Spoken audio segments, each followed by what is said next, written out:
You're listening to Zariya Hollow, a horror anthology where the veil between worlds is but a whisper away. Stay tuned, for the terror is just beginning.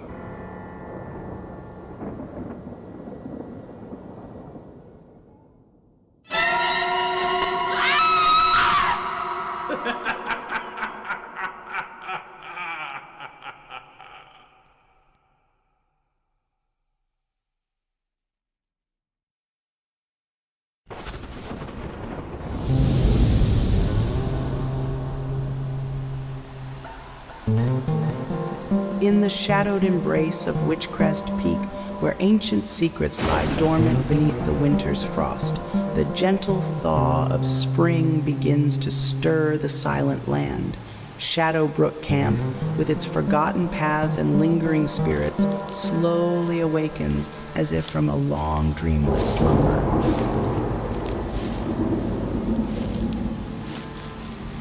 The travelers, drawn by an invisible thread, venture beyond the confines of the camp, their steps a continuation of the countless that came before, treading into the embrace of the forest. Through the dense woods, the path snakes, a veiled line skirting an invisible boundary. To one side, the towering trees form a natural archway. To the other, the earth holds a hushed secret, the resting place of past souls, obscured by darkness and the storm's cloak.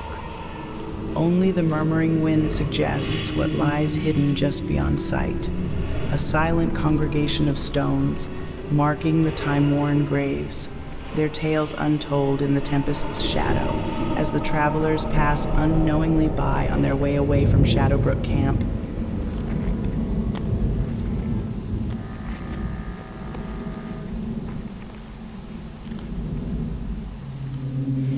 Deeper within the forest's embrace, the air thickens, laden with the earthy perfume of damp soil and burgeoning life. A subtle aura that speaks of veiled trails and strange happenings. Beneath the crossroads tree, its limbs gnarled with time, lies a forgotten marker where a carriage once met its end.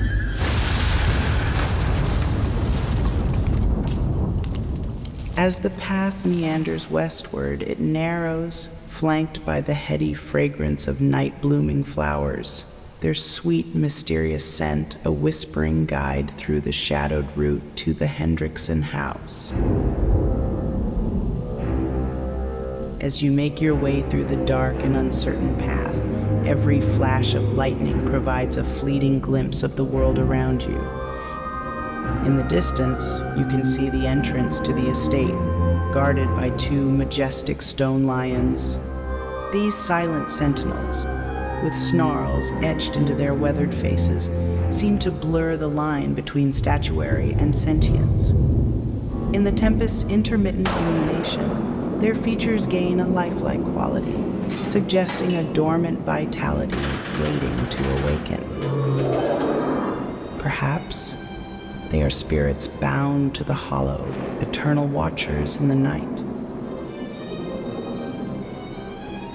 Beyond the gaze of the stone lions, the Hendrickson house asserts its aged grandeur. A solitary candle in the tower window battles the storm's fury, casting a warm glow. The approach, a short path lined with whispering flagstones, is flanked by ivy-enveloped walls that breathe tales of laughter and life from days gone by. Atop, the clock tower stands defiant against time, its face aglow with Roman numerals that shine through the tempest, marking the hours with a ghostly chime, untouched by any hand yet unfailingly keeping the rhythm of Zariya Hollow. Suddenly, through the tempest, ring the doorbell.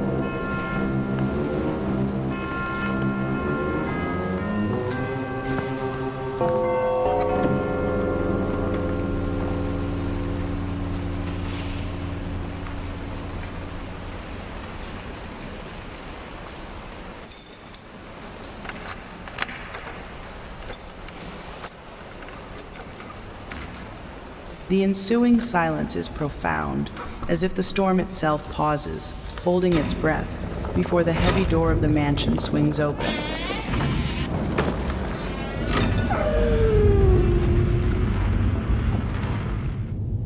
In the shadowed doorway, Mr. Reinhard Hendrickson stands, a spectral figure cloaked in the aura of antiquity. Candlelight flits across his noble features, casting them in a play of light that seems almost otherworldly. His eyes, luminous with the wisdom of ages, cut through the darkness, promising the revelation of silent sagas. Good evening, and welcome to my house. Come in, and immerse yourself in its ancient embrace. Here, every whisper and shadow entwine to reveal the silent stories of old. What you seek is veiled in the shadows that we call home, and what you find shall be yours to unravel. Please do come inside.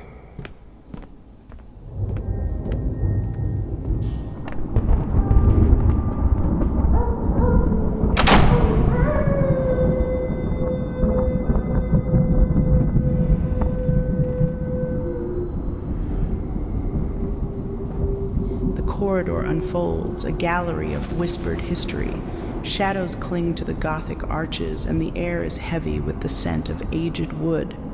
Portraits gaze down from the walls, eyes following in mute testimony to the living presence intruding upon their domain. Past the velvet drapes, statues stand sentinel, their marble faces etched with silent stoicism. And there, the grand staircase spirals upwards, an invitation to the veiled secrets that lay in the heart of this mysterious house. This way, please.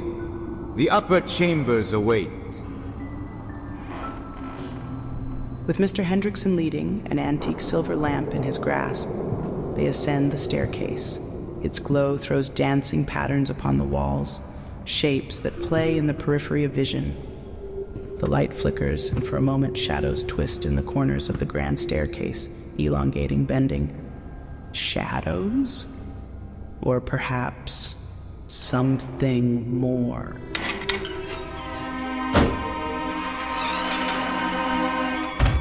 Crossing the threshold into Mr. Hendrickson's study, the scent of leather-bound books and the subtle tang of polished wood greet you.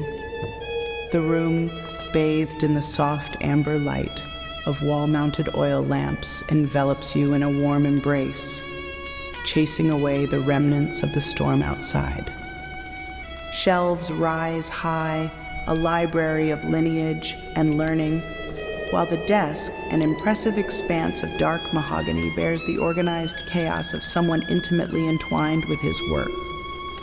Dominating the wall space, a grand portrait looms, capturing the master of the house and his kin.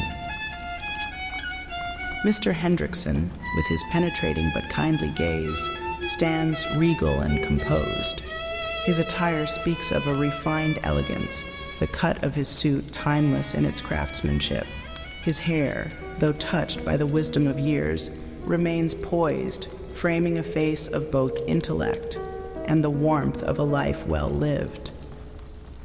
Beside him, his daughter, a young girl whose spirited eyes hold the luminous spark of youth, peers out from the portrait. Her hair, a cascade of curls, crowns her with a playful halo. Her dress, a delicate frock, is adorned with lace, suggesting the care of a doting parent. In her expression, there is a hint of her father's resolve, softened by the sweet naivety of a child who has known love and laughter. And there, near the fireplace, 2 chairs sit invitingly, their cushions comfortably worn by countless evenings of contemplation and discourse. Please do sit down and make yourselves comfortable. Now, where were we in our tale? Oh, of course. Last time, our narrative was shadowed by the tragic fall of the chandelier and the mysterious disappearance of Mademoiselle Christine Daae. However, there lies another layer to our story, one equally shrouded in the veils of the unseen. Which leads me to my next inquiry, one that might seem tangential, yet is intrinsically linked to the fabric of our current enigma. Do you know what an inquest is. An inquest, my friends, is a formal investigation held to examine deaths in public places or under unusual circumstances. In our story, it focuses on the death of the concierge, occurring right there in the Palais Garnier, a public tragedy that serves as a critical piece in unraveling the mysteries entwined within those grand walls. Let us then, with the keen eye of the seeker, peer into the heart of this intrigue, threading through the evidence and whispers that the inquest unveils as we piece together the shadowed mosaic of the ghost in the opera house.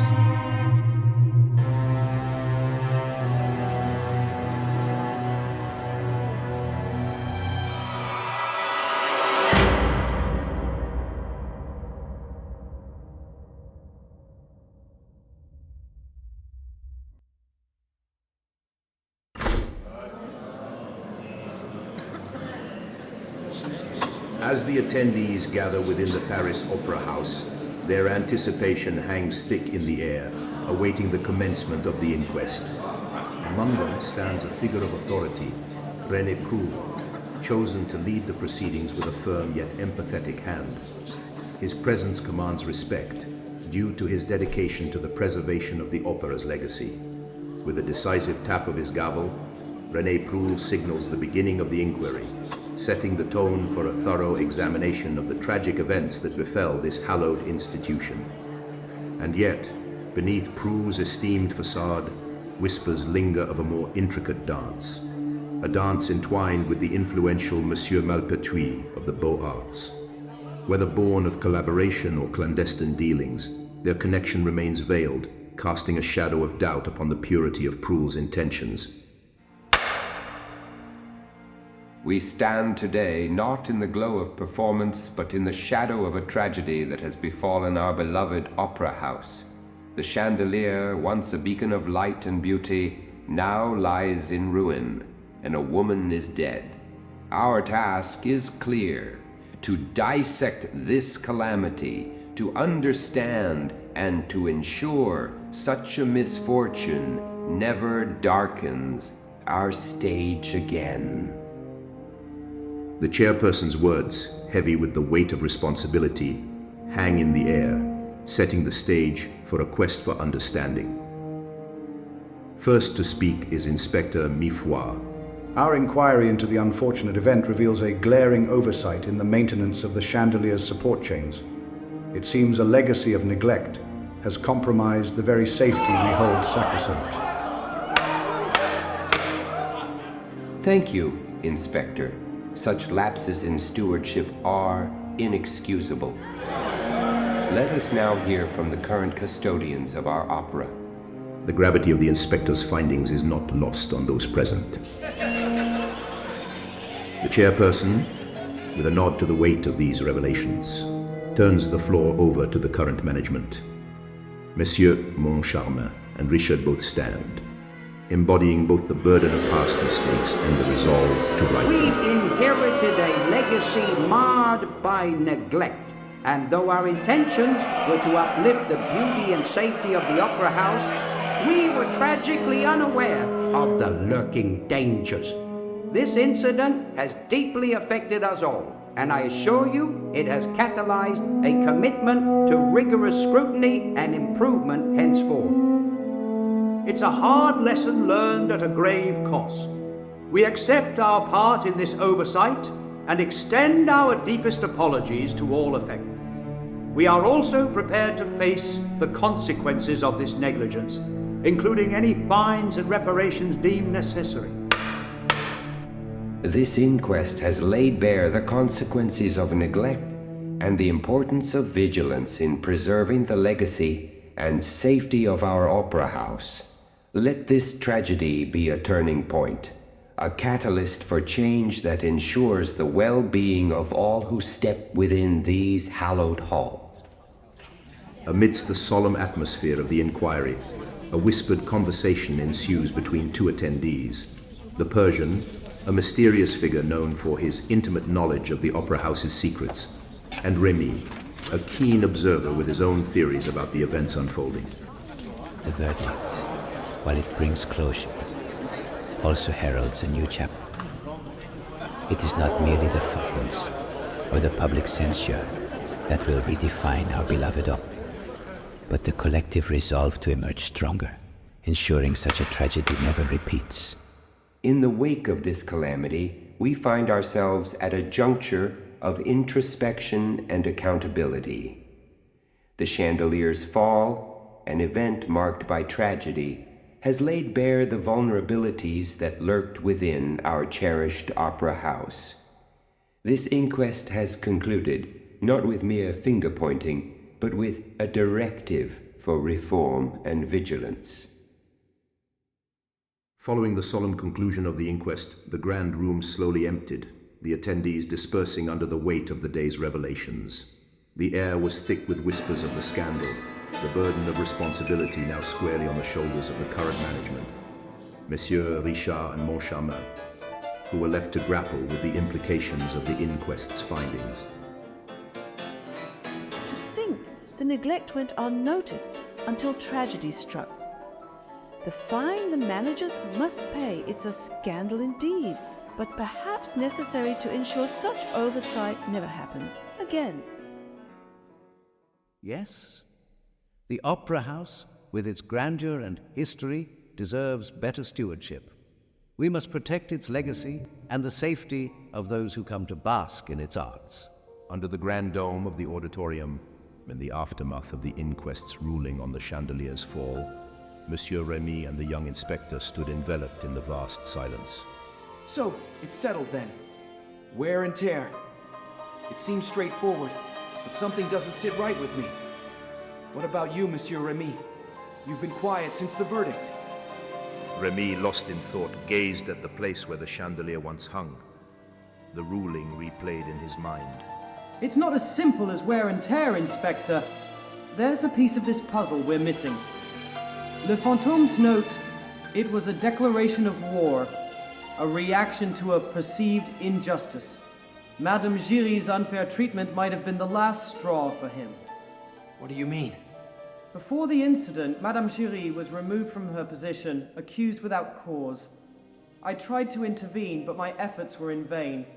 Le Fantôme's note arrived shortly after, filled with anger and promises of retribution. It's this connection, this sequence of events that we've overlooked. This reminds me of something from my childhood. A barn on our farm was destroyed by fire, caused by a mix of wet hay and lime. It was an accident waiting to happen, much like the chandelier. But here, the lime used for the stage lights, if it somehow came into contact with something else, like perhaps wet hay from Lachenal's missing horse, it could create a reaction, one that might look like wear and tear but isn't. So, you're suggesting Le Fantôme might have used this knowledge to his advantage? To stage an accident as a form of revenge? Precisely. It's the only explanation that fits all the pieces. The note, Madame Giry's dismissal, the wear and tear of the chandelier. It's a message, a demonstration of his power, and a warning to those who cross him. Then our investigation is far from over. We must uncover the truth. And unravel it we shall, Inspector. The Opera House, with all its secrets and shadows, deserves peace. And we will bring it to light ourselves. As they descended from the dome, their path illuminated by the flickering lantern light, a sense of resolve enveloped them, the silent opera house a witness to their renewed commitment.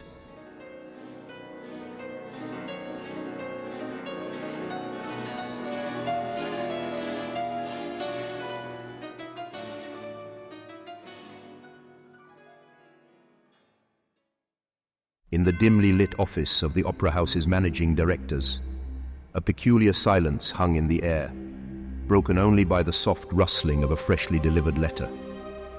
The handwriting on the envelope, in red ink, childlike and erratic, as if penned with the head of a matchstick that had never learned to connect its letters, was unmistakably that of Le Fantôme de l'Opéra. Look at this, mon charmant. Messieurs les directeurs. It's penned so politely in red, as though he's merely a concerned patron rather than the architect of our recent disaster. How courteous of him to address us with such decorum after dropping a chandelier on us. The fines and repairs weighed heavy on me, yet here he is, the picture of etiquette, as if to add a genteel touch to the chaos he's wrought. As stars occasionally grace us by descending from the heavens, so too do our chandeliers, it seems. A spectacle, no doubt, but perhaps not the one your patrons desire. Let this serve as a light-hearted reminder to keep your gaze upwards, for you never know when the next star might fall. Let us hope the new chandelier hangs more securely than its predecessor. Oh, that cheeky bastard! What more does FDLO demand? Now, to matters most pressing.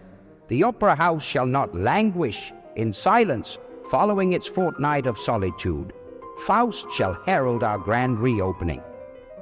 He acknowledges Christine Daae's absence, citing illness as the cause, yet he promptly nominates Mademoiselle Josephine de Resque to take up the mantle in Faust, a mere understudy, temporarily filling in if his words hold true. It appears she will replace Madame Carlotta, who, is written here, chose to ignore Le Fantôme's advice. De Resque? The lead from Le Roi de Lahore? A fine choice to be sure, but having the choice imposed upon us. Here, let me see. Furthermore, I must insist with all due urgency on the reinstatement of Madame Giry. Her services, as you well know, are invaluable and indispensable. This task, I assume, shall fall to Monsieur Remy, whose tact and diplomacy are well regarded. A subtle reminder of the grace that sometimes eludes the tempestuous spirit of Monsieur Richard. This infuriating phantom, commandeering our decisions, interfering in our operations, acting as though he owns the Opera House itself. Oh, spare me the theatrics, Richard. Can't you see? We tread on delicate ground. The city whispers of our missteps, and the ink of this note bears the weight of commands we dare not ignore. Listen to this. Consider this, monsieur, a new beginning, a chance to rise from the ashes of recent calamities. The Opera House must and shall prevail. Yours in anticipation of a brighter future, Le Fantôme. Then we have our course laid out for us. Remy will need to smooth things over with Madame Giry. As for Mademoiselle de Resque, we must extend the invitation immediately. It seems we are dancing to his tune yet again. But what choice do we have? The opera must reopen. And then there's the bal masqué tonight, the masquerade ball to worry about. The Minister of Culture is breathing down our necks, Messieurs René, Raoul, and Malpertuis, working with Messieurs Debienne and Poligny to smear us in the papers. It's too much. But Fantôme or no Fantôme, the ball must go on. Remember, Richard, when we embarked on this venture, we were clearly and fairly warned. It was no secret what dramas laid in wait. It seems the dramas were more literal than we ever imagined. Enough is enough, Richard. My patience and purse are spent. And I, for one, do not plan to perturb, pester, provoke, or purloin from Le Fantôme again. Box 5 is his. Let him have it. I, who was elected manager, find us at this juncture due to your counsel, Monsieur Firmin Richard. It has cost me dearly, both in coin and in social standing. We shall no longer provoke Le Fantôme. No more schemes, no more defiance. Let us not add fuel to this spectral fire. Do not ask no more of me, for my coffers have bled quite enough. And so, amidst Le Fantôme's omnipresent gaze and the city's watchful eyes, the managers capitulate, entangled in a narrative dictated by a ghost, the ink of his commands as red as the blood of the chandelier's victim. The night that the chandelier fell marked a harrowing turn of fate. A swift malady overcame Madame Carlotta, and as for Mademoiselle Daae, she vanished like a shadow from her dressing room. Now, 15 days have slipped by, silent and without a sign of her. She's hidden from the city's restless whispers and the opera's once comforting glow, leaving a void filled with unanswered questions and a haunting unease. I reached out to Christine, hoping for a mere word, a sign of her bien-être. But what returned was silence, a void echoing my fears. Deep down, I felt a severance, an unspoken adieu, her reasons cloaked in an impenetrable fog. Confusion and concern wove their threads around me, tightening with each hour without her, the diva of my heart. I desperately sought the opera's managers, hunting for any clue of Christine. But the directors, shadowed by the recent calamity, mirrored little of their former selves, their faces carved with the weight of their roles and the recent disaster. Mademoiselle Daae is on leave for her health, Monsieur de Chagny. So, elle est malade. She is sick. Mon Dieu. And neither of you thought to verify her condition, to send the opera's physician to her aid. She didn't request it, and so we didn't send him. We're as blindsided as you, monsieur. Their cold detachment cut deeply, yet it only sharpened my need for the truth. I must find Christine, unravel the silence that has descended between us. The hall is dimly lit, shadows dancing on the walls as the evening sun filters through heavy draperies. The air is thick with the scent of aged wood and a hint of lavender. A man is at the door. Raoul, the Vicomte de Chagny, stands with an air of urgency, his silhouette outlined by the fading light. Amidst the encroaching gloom of the evening, Raoul's heart beats with a fervent mixture of hope and dread as he stands before the abode of Mama Valerius, a link to his beloved Christine. Good evening, monsieur. How may I assist you? I need to see Madame Valerius. Is she available? I'm afraid Madame is quite ill today and confined to her bed. Please, give her my card and tell her it's urgent. The entryway, the maid took his card with a nod of understanding. Amidst this quiet interlude, Madame Valerius's apartment on Rue Notre-Dame-des-Victoires revealed itself as more than a mere dwelling.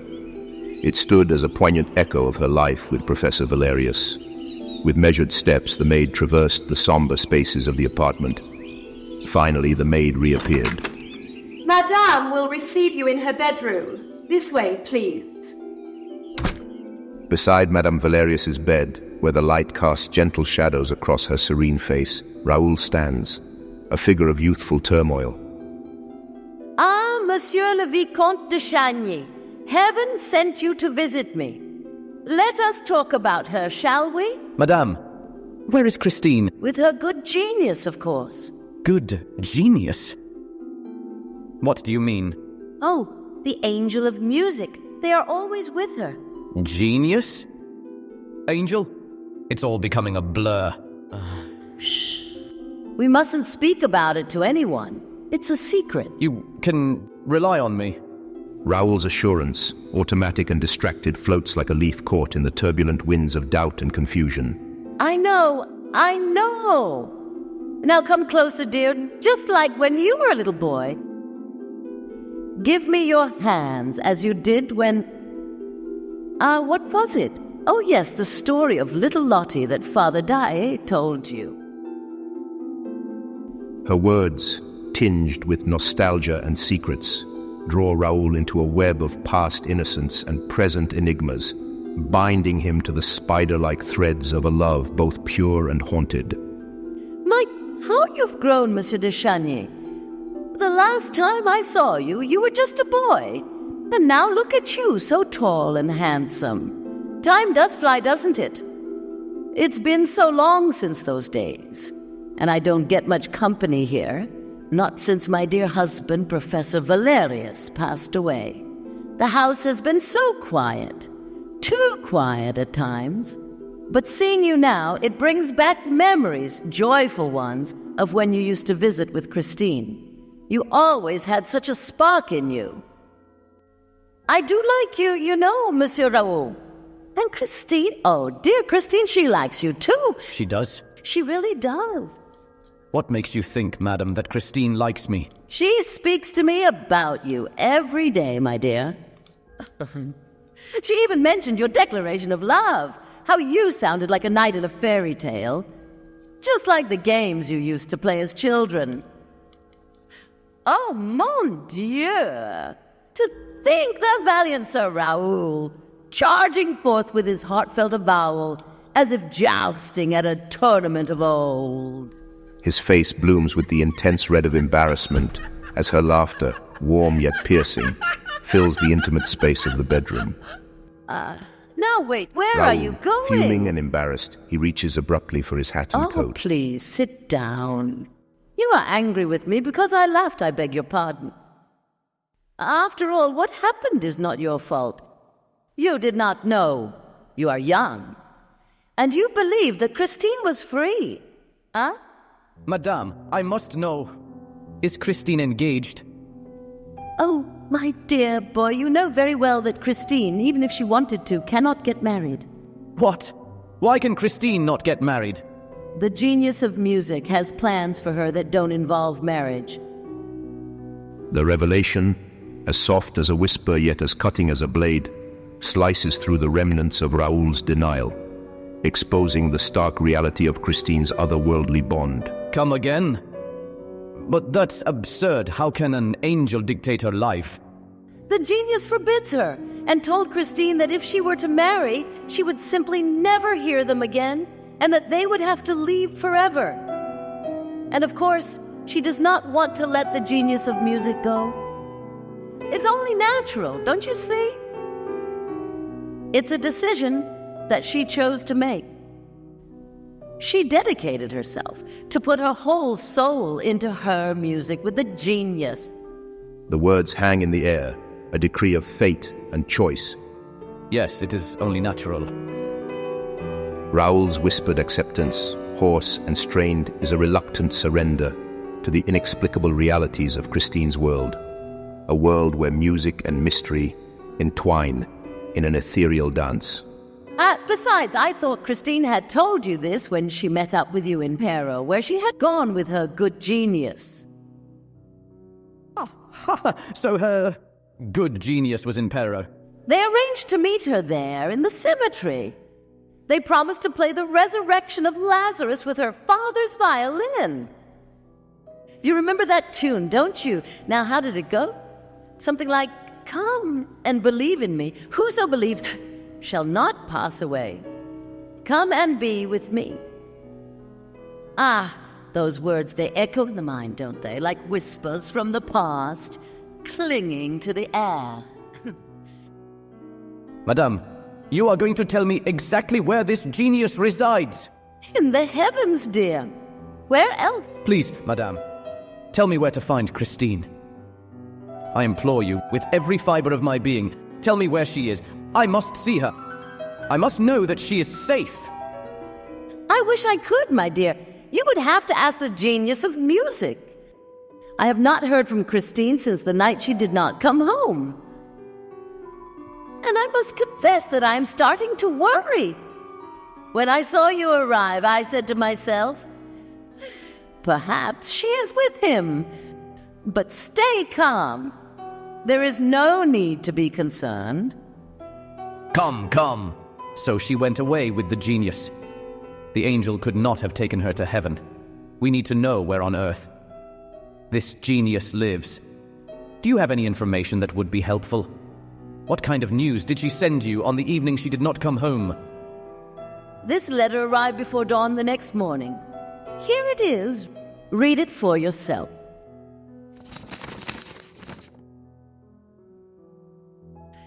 I am with the angel. I live by their side. Above all, my dear mother, do not worry about anything if my absence is prolonged. The angel is watching over me. I send you my love with all my heart, Christine. And you are satisfied with this? That she is safe with them? Why, of course. The angel is watching over her. What more could we ask for? Madame, I demand to know, is Christine still pure? Monsieur, I am appalled and insulted by your insinuation. Christine is a model of virtue, a paragon of modesty and piety instilled in her from birth. Your question dishonors not only her, but the sanctity of my house. Why did you come here if you doubted it, monsieur? Forgive my impertinent inquiry. My heart is tormented by the thought of her in peril, her purity besmirched by anyone. Raoul, your fears, though born of love, blind you to the truth. Christine has always been a good Catholic girl and a paragon of virtue. You know this. Yes, madame. How long has she been under the angel's influence? It's been many months since they started giving her lessons. And these lessons, where do they take place? Well, I can't say where they have been recently, but until 2 weeks ago, they were in Christine's dressing room at the opera. You see, here it would be impossible. The whole house would hear them. But there at 8 o'clock in the morning, it is quiet and they are undisturbed. Understanding dawns on Raoul, the implications clear and daunting. He takes his leave abruptly, Mama Valerius watching him go with a mixture of confusion and concern. Outside, the Parisian night does little to cool Raoul's heated thoughts. I felt like punishing myself, hitting my forehead against the walls for believing someone could have so much innocence, so much purity. The angel of music. The mystery deepens, yet remains shrouded in shadows. Is this entity merely a guide, a mentor of divine talent, or something else? I caught my reflection in a mirror, and I couldn't help but think, what a miserable, little, insignificant, and foolish young man you are, Raoul. And Christine, what a daring creature and demonically cunning trollop. All the same, the quick jaunt through the streets had done me some good, refreshed my senses and cooled the fever in my brain a little. When I entered my room, all I could think about was throwing myself on my bed to stifle my sobs. But my brother was there, and I let myself fall into his arms like a baby. Philippe paternally consoled me, without asking me for explanations. Besides, I would have hesitated to tell him the story of the genius of music. If there are some things one doesn't brag about, there are others that cause too much humiliation to be pitied.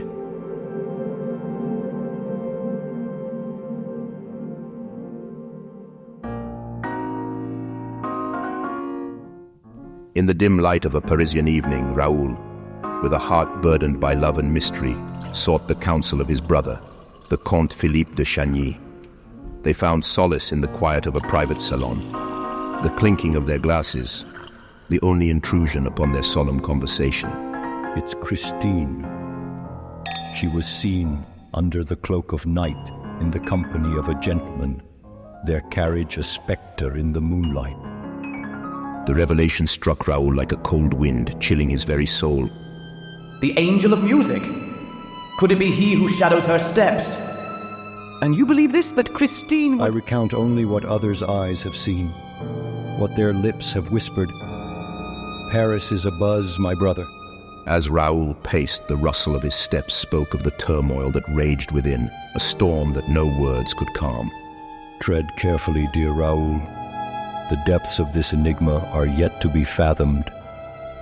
Their conversation faded into the night. The distant roll of a carriage wheel, a haunting reminder of the mystery that lay in wait, a riddle wrapped in the shadows of the Parisian night. Alas, I was a pitiful guest, and leaving my brother early, I found myself around 10 o'clock in the evening in a voiture de cercle, behind the grandstand of Longchamp. It was bitterly cold. The road appeared deserted and very brightly lit under the light of the moon. I ordered the coachman to wait patiently at the corner of a small adjacent path and, hiding as much as possible, I began to stamp my feet in order to keep warm. I had been engaged in this exercise for about half an hour when a carriage turned the corner and slowly came towards me at a walking pace. I thought right away, "It's her!" And my heart began beating loudly, like how it raced when I heard the man's voice behind her dressing room door. My God, how I loved her! The carriage was still moving, As for me, I did not move. I was waiting. If it was her, I was determined to stop them by jumping in front of the horses and holding them. Whatever the cost, I wanted an explanation about who this genius, this angel of music was. Suddenly the moon illuminated the coach with a pale halo. And there, framed within the carriage's window, I caught a glimpse of her. The sight pierced through the veil of the mundane, igniting a fierce longing in my heart. Christine! The secret name of my love sprung from my lips and heart. I could not hold it back. I leapt to catch it, for that name cast into the face of the quiet night had been like the expected crack of a whip. The carriage with its whole crew furiously rushed past me, and I did not have the time to carry out my plan. The carriage's window had gone back up, and the figure of the young woman disappeared. The carriage, behind which I was rushing to catch up to, was already a black spot on the white road. I called out again, Christine! I glanced desperately at the night sky and the stars. I beat my burning chest with my fist, for I loved, and yet was not loved in return. With tearful eyes I gazed down the cold, desolate road. The night was pale and dead. Nothing was colder or more dead than my heart, for I had loved an angel, and now I despised a woman. How dare she? Oh, how she played with me, that little fairy from the north.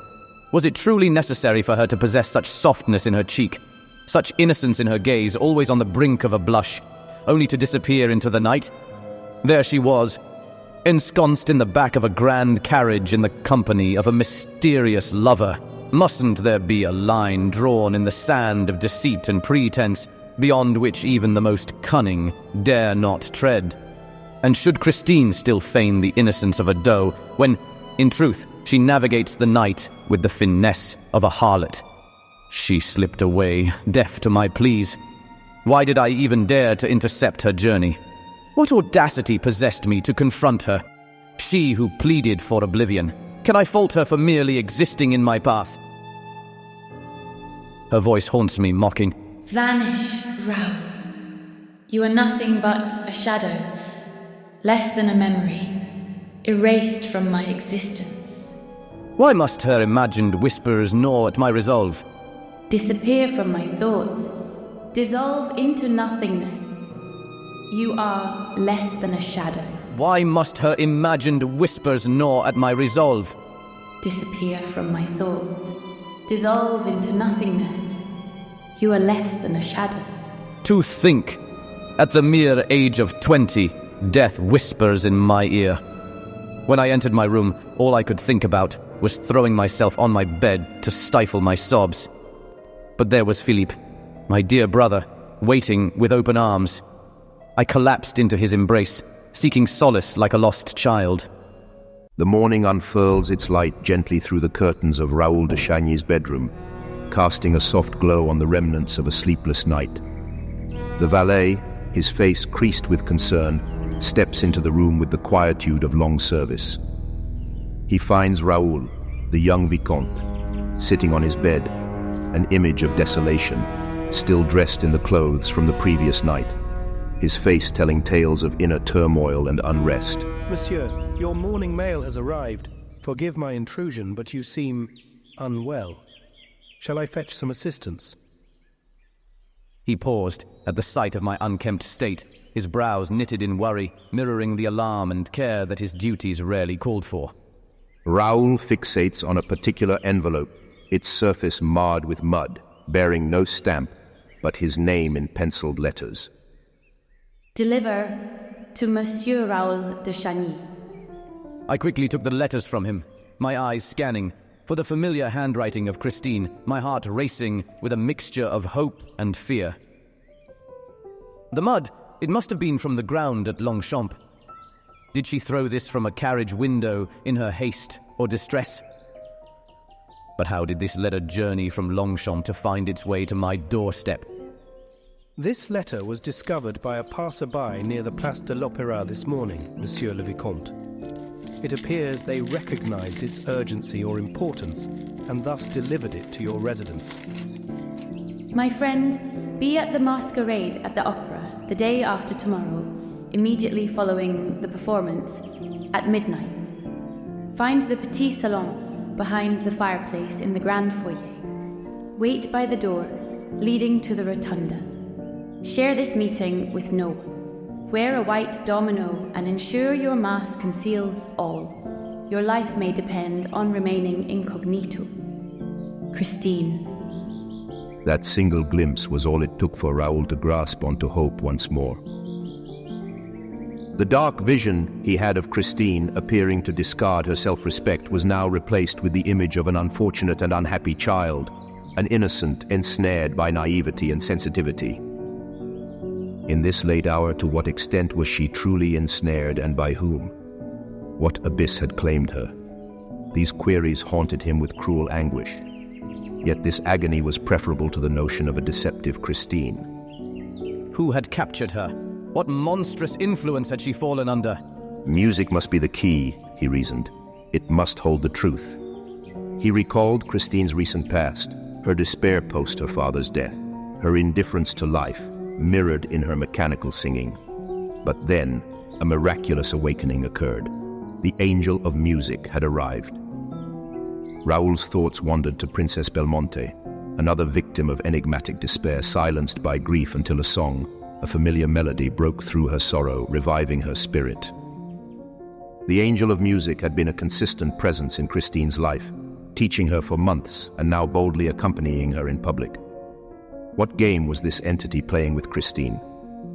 His jealousy tearing at him, Raoul was plagued with doubts about the impending masquerade, the role he was being drawn into, and the authenticity of Christine's affections.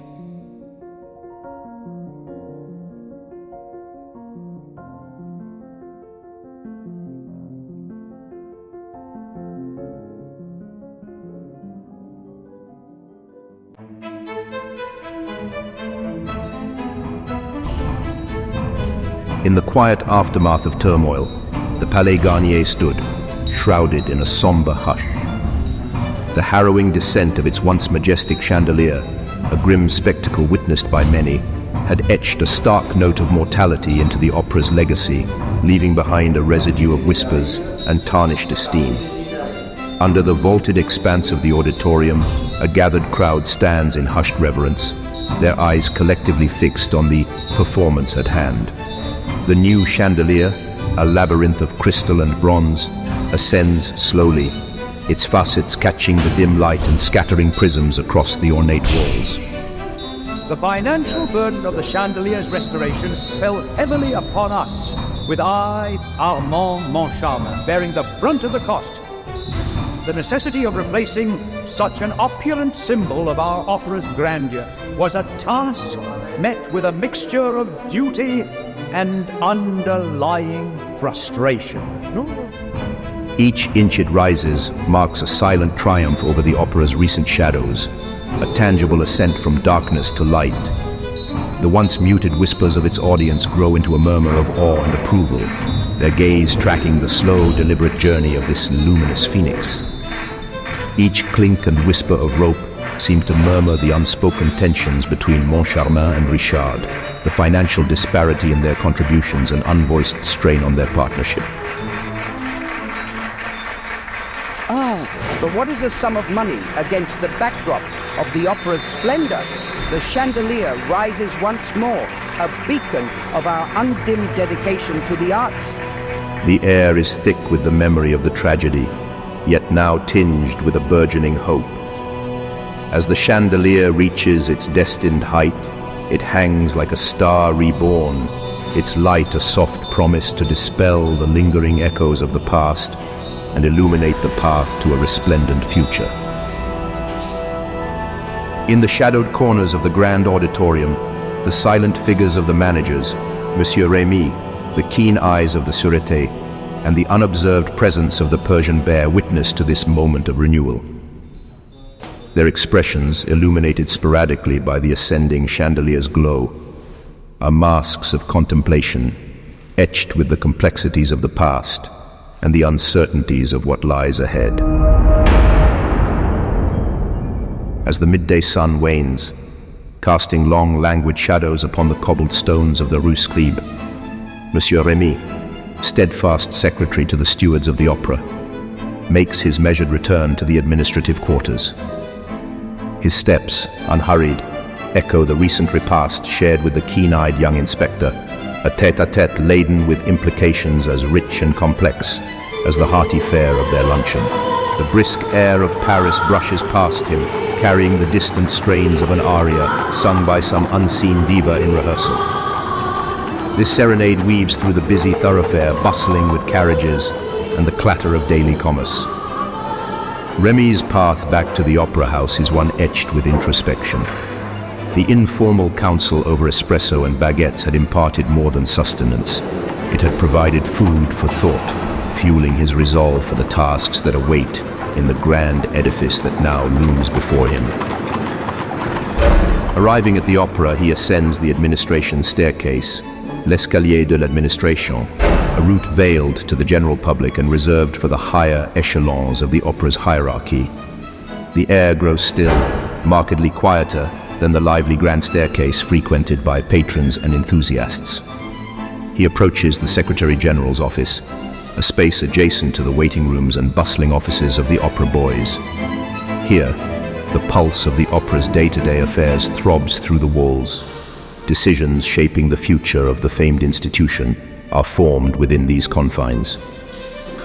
Passing through the antechamber, Remy enters the hub of clerical endeavors, the secretary's enclave.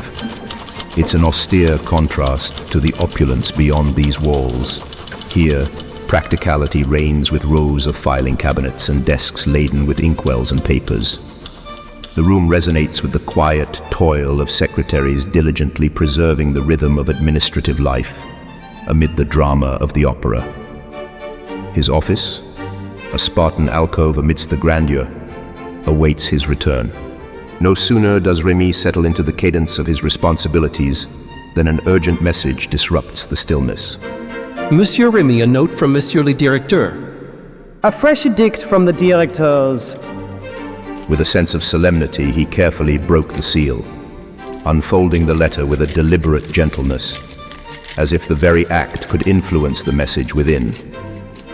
The crisp paper crackled softly in the hush of the room, revealing the elegantly scripted words of the opera house management. Remy, we find ourselves in need of your discreet services once more. Recent events have led us to reconsider certain decisions made in haste. Indeed, Remy, the matter concerns Madame Giry. It seems we may have been premature in our actions regarding her employment. And thus falls upon me the task of delicate reparation. Our diligent secretary now finds himself on the precipice of a delicate task. He sits, the arbiter of fate. He opens a drawer, the sound of wood sliding against wood, and selects the finest opera stationery, cream-colored and watermarked with the grand insignia of the Palais Garnier. Taking quill in hand, he inscribes, Madame Giry, Nejoul, I write to you at the behest of the Paris Opera House management to convey their heartfelt apologies for the oversight concerning your position. They extend an invitation for you to resume your role as the keeper of Books 5. In acknowledgement of your invaluable service and dedication, a salary increase is proposed. This gesture is offered with the compliments of Monsieur le Fantôme. May this message find you in good spirits, Madame Giry, and may the shadows of the past give way to a brighter path forward. With respectful regards, Monsieur Remy, Secrétaire des Directeurs, Opéra de Paris.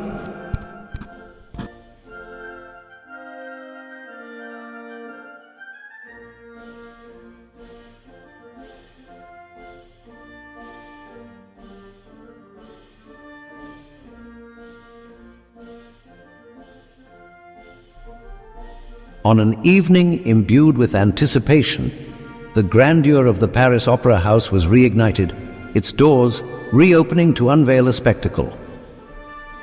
Under the opulent glow of the newly restored chandelier, the stage was set for a performance of Faust, a choice symbolizing both an end and a beginning.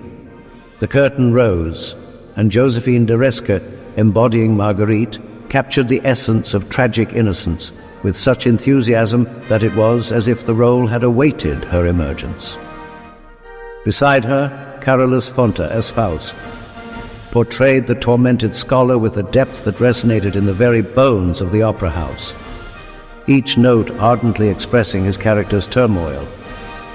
Alfred Baird, as Mephistopheles, weaved a performance of devilish complexity, his masterful portrayal layering the opera with palpable darkness, a stark counterpoint to the luminous Marguerite.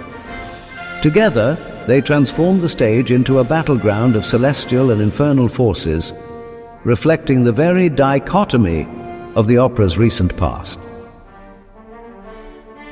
As the final act drew to a close, the audience, spellbound, was left to ponder the intertwining of fate and choice, of light and shadow.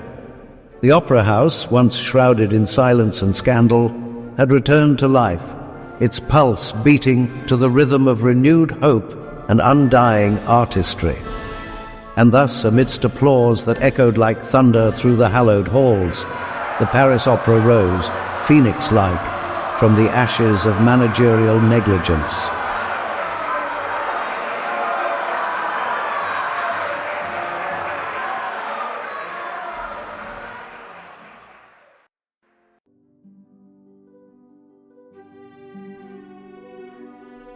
After a delightful dinner and supper with the inspector, I then stepped into the Parisian night, the earlier correspondence with Madame Giry fading into the back of my mind.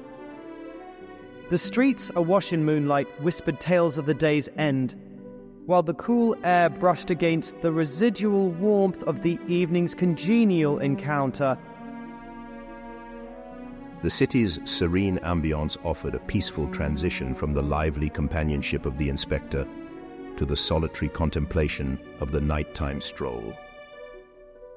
I made my way through a lesser-known entrance, one whispered about among those whose lives are closely entwined with the opera's ceaseless rhythm. The dimly lit corridors, rich with echoes of bygone performances, embraced me in their quietude. It was here, in this near-sacred stillness, that a most peculiar scene began to unfold. Two silhouettes emerged from the shadows of the dim corridor, ethereal and indistinct. A figure shrouded in a dark cloak glided by with a grace that seemed to transcend the mundane, her face obscured by a mask that hinted at mysteries untold. Beside her, a presence that commanded the chill to bite deeper into the bone, garbed in a manner that was quite macabre, an unsettling harbinger of tales that the mind shies away from in the late hours.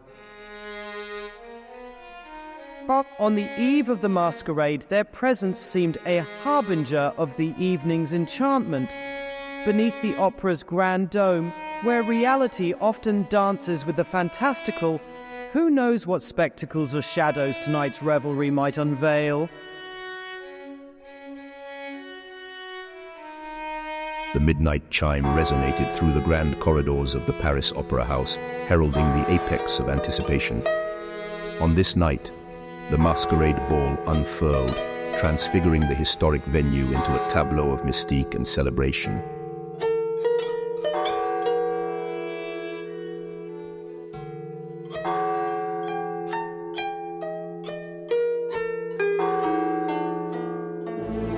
Within the grand foyer, the air vibrated with the palpable pulse of excitement. Guests, arrayed in costumes ranging from the flamboyantly lavish to the subtly elegant, intermingled, their identities obscured by masks of varying designs and hues. The traditional dominoes, in shades from stark black to pristine white, and accented with vibrant bursts of color, fluttered like spectral wings among the revelers.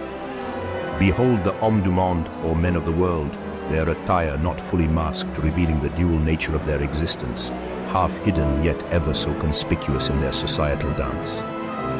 Their presence at the ball, a sly nod to the unspoken rules of Parisian high society. A troupe of commedia dell'arte characters, from the sly harlequin to the tragic Pierrot, plays out silent dramas. Their exaggerated expressions and pantomimed antics, a lively homage to the theatrical origins of the masquerade. Coming up the lower stairs, a figure emerges, clad as the infamous débardeur, muscles taut beneath the fabric, embodying the rugged charm of the Parisian docks, a nod to the working-class heroes of the city. Artists, distinguishable by their exuberant outfits and lively banter, congregated, their infectious mirth permeating the atmosphere. Accompanied by models and apprentices, they personified the vibrant heart of Paris's artistic soul, each individual narrative interwoven with the night's tapestry of anonymity and allure. Within the whirl of masked dancers glides Princess Belmonte, her gown shimmering with the echoes of operatic lore, her presence a delicate ode to the art that once roused her from melancholy. Beside her, the figure of Wraith, his attire resplendent, his demeanor capturing the essence of the legendary tenor's allure. And over there, a group masquerading as the court of Louis XIV, with their sumptuous wigs and silk brocades, reenacts the splendor of the Sun King's reign. Society's usual demarcations dissolved as nobles and commoners, artists and observers, mingled as equals, their laughter and conversation creating a symphony of camaraderie and intrigue. Under the opulent chandelier, a parade of mythological beings comes to life, with gods and goddesses from ancient lore stepping down from their celestial realms to mingle with mortals, their attire shimmering with celestial elegance and divine intricacy. Clusters of musicians exchanged stories and shared laughter. Meanwhile, poets and writers draped in costumes as elaborate as their tales, engaged in animated dialogues. The grand staircase becomes a stage for the chicards, their outlandish outfits and exaggerated antics a lively homage to the carnival spirit of Paris. Their playful mockery of high society, a delightful spectacle, adds a layer of humor and irreverence to the night's festivities. And there, a vision of Eastern promise, a caravan of silk traders and desert princes, their robes rich with embroidery and spice colors, tells of the Silk Road's wonders, their exotic allure adding a layer of intrigue to the evening's tapestry. The farandole dancers weave through the crowd, their hands linked in a chain of unity, their steps a rhythm of tradition echoing through the grand halls. They bring with them a sense of community and celebration, a reminder of festivities from sunny countryside landscapes. Skirting the edges of the celebration, individuals from the shadowy echelons of Parisian society wove through the crowd, their presence a subtle reminder of the city's layered stories. Their less conspicuous but intricately detailed attire spoke of a world where secrecy was paramount, adding a further frisson of intrigue to the night's festivities. As the masquerade progressed, it became a microcosm where art, mystery, and desire intertwined in a dance of fleeting encounters and shared secrets. The Paris Opera House, with its resplendent architecture, stood as a grand witness to the evening's ephemeral beauty, hosting a spectacle where every moment was a brushstroke in a masterpiece of nocturnal revelry. As the grand clock of the opera house neared the stroke of midnight, Raoul appeared draped in the anonymity of his white loop and domino cloak. The loop is a type of domino mask and stretches from the forehead to the chin, typically trimmed with lace that covers the mouth. Raoul's mask, trimmed in thick white lace, gave him an air of mystery and detachment. The domino was not only a type of mask, but also a traditional costume cloak worn to masquerades. Raoul's domino was draped over him in elegant folds, its long white fabric whispering against the floor with each step he takes. This garment of white cloaks him in anonymity, allowing him to move unseen, a ghost among the revelers. A man of the world does not disguise himself for an opera ball. Yet here I am, concealed within this festive masquerade. I must look ridiculous. But no one will recognize me. I can move around easily, and this loop does conceal the confusion of my soul and the sadness in my heart. Guided by Christine's letter, Raoul arrives at the monumental fireplace in the grand foyer, its flames reflecting in his determined eyes. Behind this grand structure lies his destination, the Petit Salon, and just beyond the rotunda where dinner was being served. Raoul thought it strange that Christine had preferred to have their mysterious meeting at this crowded crossroads, rather than in some intimate, isolated corner of the opera. He leaned against the doorway, listening to the uproar of the passionate and cheerful partygoers. The soft flicker of candlelight plays across the intricate parquet floor, and Raoul, standing amidst the room's understated grandeur, waits for the arrival of the one who summoned him to this clandestine spot. Suddenly a black domino passed by him and squeezed his fingertips, a touch that sparked a familiar flame of recognition. It must be her. Is that really you, Christine? The eyes were unmistakable. He knew them well, clear blue pools of water. The black domino had motioned for the white domino to follow and did not speak a word. Raoul pursued the elusive dark figure, weaving through the crowd, each movement a silent ballet of intrigue and enigma.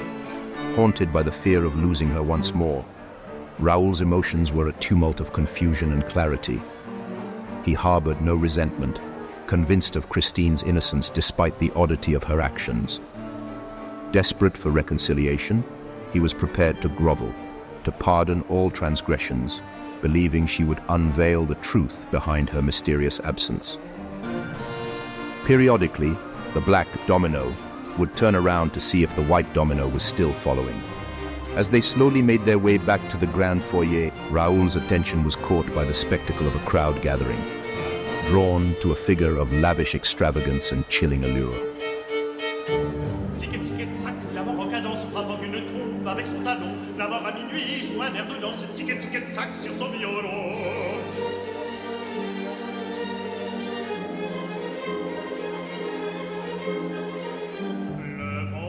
As Alfred Bayard's voice filled the air, the grandeur of the masquerade unfolded in a cascade of vibrant colors and resonant sounds. Amidst the revelry, a figure cloaked in scarlet captured the imaginations of all present, commanding their undivided attention with his mysterious aura. The Red Death, his large plumed hat towering over a meticulously crafted skull, offered a breathtakingly grim spectacle. He navigated through the crowd, his movements syncing ominously with the spectral strains of the melody. Each of his steps seemed to pulsate with the morbid rhythm of Danse Macabre, his attire resonating with the haunting tune, weaving a complex tapestry of fear and fascination throughout the ball. Just who could be hidden beneath such a foreboding disguise? The figure of Red Death, whose vast red velvet cloak trailed behind him, regally like flames spreading across the floor. It almost seemed as if blood was dripping from the ends of the fabric. Everyone leaned closer to read ominous words that were embroidered in gold down the back of this cloak. Ne me touchez pas, je suis la mort rouge. Do not touch me. I am the Red Death, passing by. This horrifying revelation sends shivers through the assembly, as the very air around them seems to grow colder, the festive lights dimming in the presence of this crimson apparition. As the Red Death's grim visage moved down Le Grand Escalier, the loud drum of the crowd turned to whispered prayers, the laughter to stifled gasps, as Poe's grim spectre becomes a haunting reality, casting an ominous crimson shadow over the night's gaiety. Admirers and students armed with sketchbooks and pens crowded around the Red Death, marveling at the exquisite craftsmanship. For his costume was a great success, and they all wished to congratulate him. They questioned the origins of such a grotesque yet mesmerizing persona, jokingly asking him which master or what art studio frequented by the god Pluto could have created such a perfectly handsome death's head. On this night, such a nightmarish vision created a fantastic sensation. Magnifique. This embodiment of the macabre. It's chillingly beautiful. As the artists tried to capture the eerie grace of the Red Death descending the stairs, the masquerade's vibrant cheers falls momentarily silent, the revelers captivated by the menacing allure of the scarlet figure. Suddenly, a man dressed as a Pierrot, a type of sad clown, from Commedia dell'arte, rushes forward. Ne me touchez pas. Je suis la mort rouge. Shall we test the metal of this so-called death?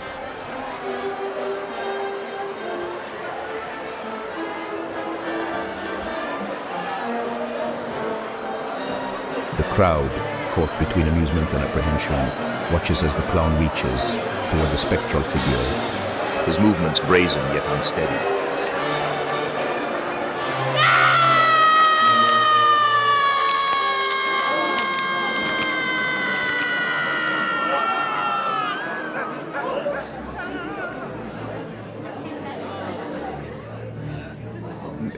Mais, aïe! Quelqu'un, je vous en supplie, aidez-moi! Distinguez-vous la polée? Beneath your dancing feet are the tombs of tortured men. Thus does the Red Death rebuke your merriment. The atmosphere, once charged with mirth and music, now trembles with tension. The Red Death, an enigma in scarlet, remains an unmoved spectre amidst the chaos, his warning clear and his presence undeniable. Dites donc, le costume de cet homme est remarquable. Qui est cet homme-là? Goodness, that man's costume is remarkable. Who is that man, Richard? How should I know?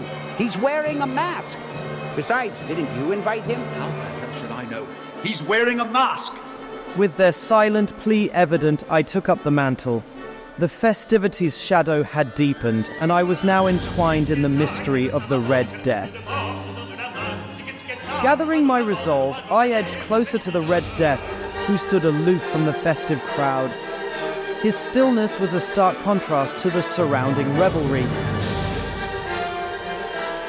Just as I was about to call out to him, he turned, his movements deliberate and full of eerie grace. In his hand, a glass raised in a silent toast, burning the image in my mind. Monsieur Remy. Le Fantôme! The voice, undeniably his, the same that echoed through the corridors of the opera house, a spectral whisper that carried both allure and dread. As he spoke my name, a cold shiver ran down my spine, fear and recognition intertwined, anchoring me in place with the harrowing realization that I was indeed standing before Le Fantôme himself. In a heartbeat, as I blinked the surprise from my eyes, the figure was gone, vanished as if he were a shadow in the night.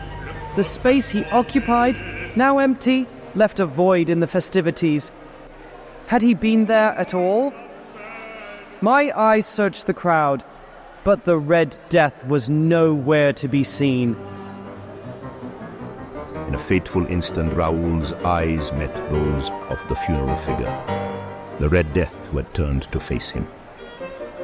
A gasp was caught in his throat as recognition flashed through him. The skull from Perogurek! His mind screamed, yet he was silenced by the urgency of the moment.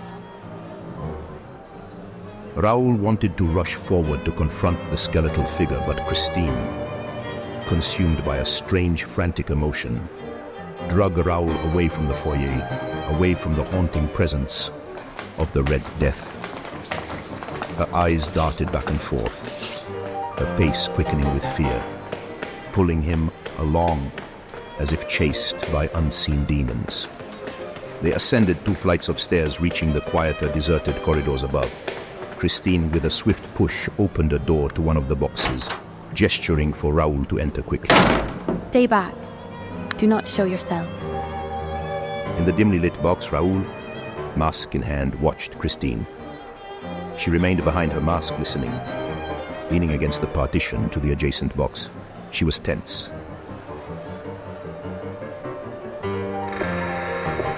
He's in the box above. Her voice trembled with fear, eyes fixed on the shadowy figure looming above. He's coming back down. Her panic was palpable. The imminent threat of their discovery pressing down like a physical weight. There is someone in the next box. I can hear them. The proximity of another, possibly hostile presence added to the stifling atmosphere of dread. We can leave and talk elsewhere. The suggestion was a desperate attempt to escape the claustrophobic predicament, voiced low and urgent. I recognized his voice. He's talking to himself. The revelation, whispered in haste, hinted at deeper, personal fears tied to the identity of the mysterious figure. Who are you talking about? Confusion deepened the mystery. The soft query hanging in the tense air. A Capuchin. And another will join him soon. If it is the Capuchins that frighten you, we should go. The attempt to rationalize the fear, to find a solution, was met with deeper, unspoken dread. No, we can't. Ce n'est pas sûr. It isn't safe. He told me he had an appointment here, beneath the box for the blind. The whispered confession revealed the peril of their situation.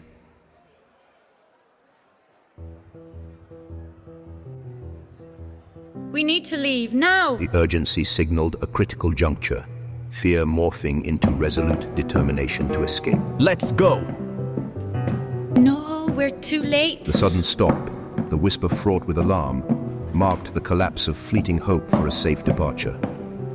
Put your mask back on, Raoul, and never take it off again. At last, monsieur. There you are.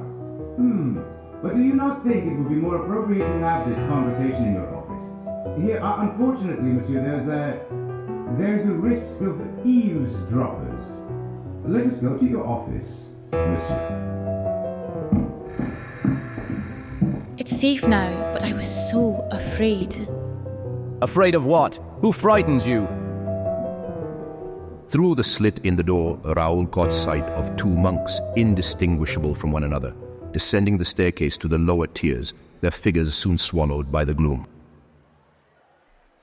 As Raoul turned his gaze back, following Christine's line of sight, he saw the menacing ascent of the Red Death, its crimson cloak unfurling step by step down the staircase. It's him! He won't escape me this time! Who won't escape you? What are you talking about? Who else but him?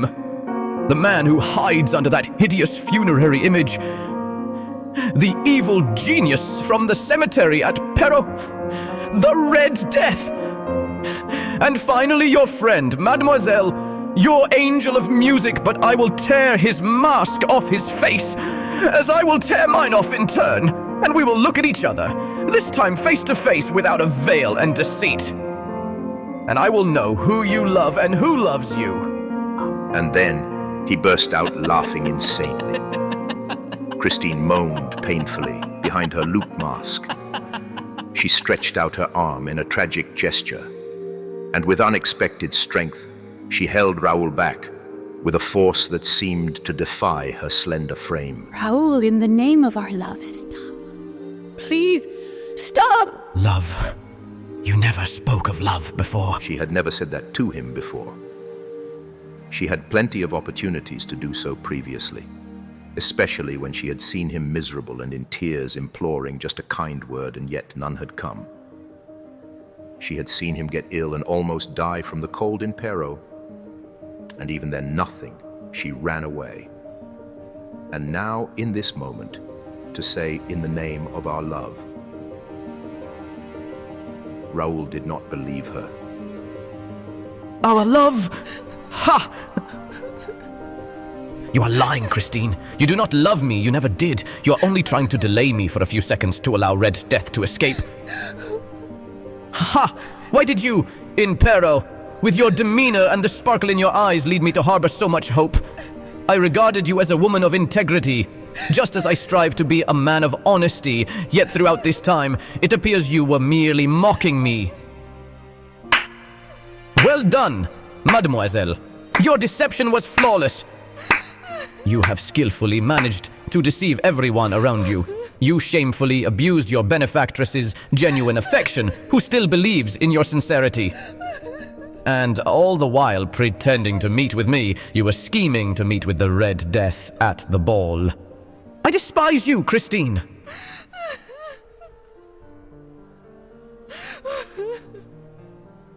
Raoul's words were like daggers, tearing through the tense air. Christine remained silent, her posture one of sorrow and regret. Raoul began to cry and she allowed him to call her names. The only thing she said to him was, "One day, you will beg me to forgive you for these ugly words, and one day I will forgive you for them." Beg you for forgiveness when I've been driven mad by your deceit. Goodbye, Raoul. Christine, wait!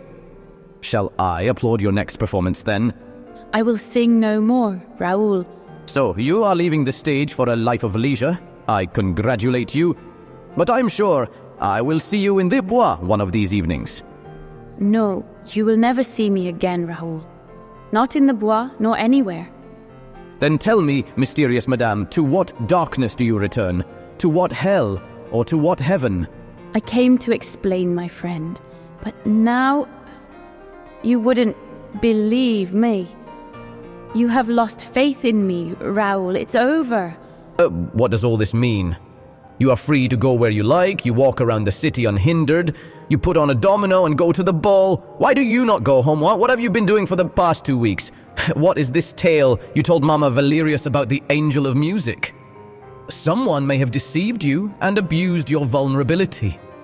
I witnessed it for myself. But now I know where you stand, Christine. You are quite sensible and sound of mind, and you know exactly what you are doing. And yet Mama Valerius continues to wait for you, invoking your good genius. Explain yourself, Christine. If this is a comedy, it ceased being humorous long ago. Christine removed her mask and looked Raoul in the eyes. It is a tragedy, Raoul. The sight of Christine's pale, tormented features struck Raoul deeply. The youthful blush of yesteryear had disappeared completely, and a deadly pallor now replaced her once gentle features. Her beautiful blue eyes, clear like little Lottie's, now appeared dark and tormented, as though they were clouded by a frightful shadow of grief. This awakened him to the solemn reality of her situation. My friend, you promised to forgive me. Perhaps one day, but not today. Goodbye, and do not follow me. Christine, please, we can sort this out. Talk to me. Another day, Raoul, but not today. There must be something I can do. Something to change this. Maybe. Perhaps one day. One day, but not today. Christine, please, I'll do anything. Say anything, please. One day, but not today. Goodbye, Raoul. As she departed, Raoul was left alone, his heart torn between love and despair, the ghost of their conversation haunting the silent room. To understand what happened in the adjacent box that Raoul and Christine overheard, we must go back to the day before the masquerade. The air inside the Grand Opera House was alive with the symphony of bustling footsteps, rustling costumes, and the occasional murmur of voices discussing the day's rehearsals and preparations. The stagehands scurried about, fine-tuning the set pieces while the orchestra rehearsed in the pit, their music filling the vast auditorium with a harmonious melody.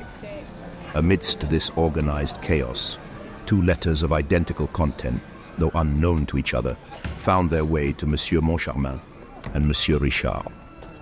The first letter, sealed with a crimson wax stamp bearing a haunting mask, a replica of one of the faces adorning the architecture of the Palais Garnier, was delicately handed to Monsieur Moncharmin by a young messenger dressed in the livery of the Opera House. With a respectful nod, the messenger retreated into the labyrinthine corridors, leaving Monsieur Moncharmin to unfold the letter with curious anticipation. Meanwhile, across the bustling foyer and up a flight of ornate marble stairs, Monsieur Richard received an identical letter, presented to him by Monsieur Remy. In their respective areas, both Monsieur Moncharmin and Monsieur Richard broke the crimson wax seals. They unfolded the letters, their eyes scanning the ruddy, childish scrawl that adorned the parchment.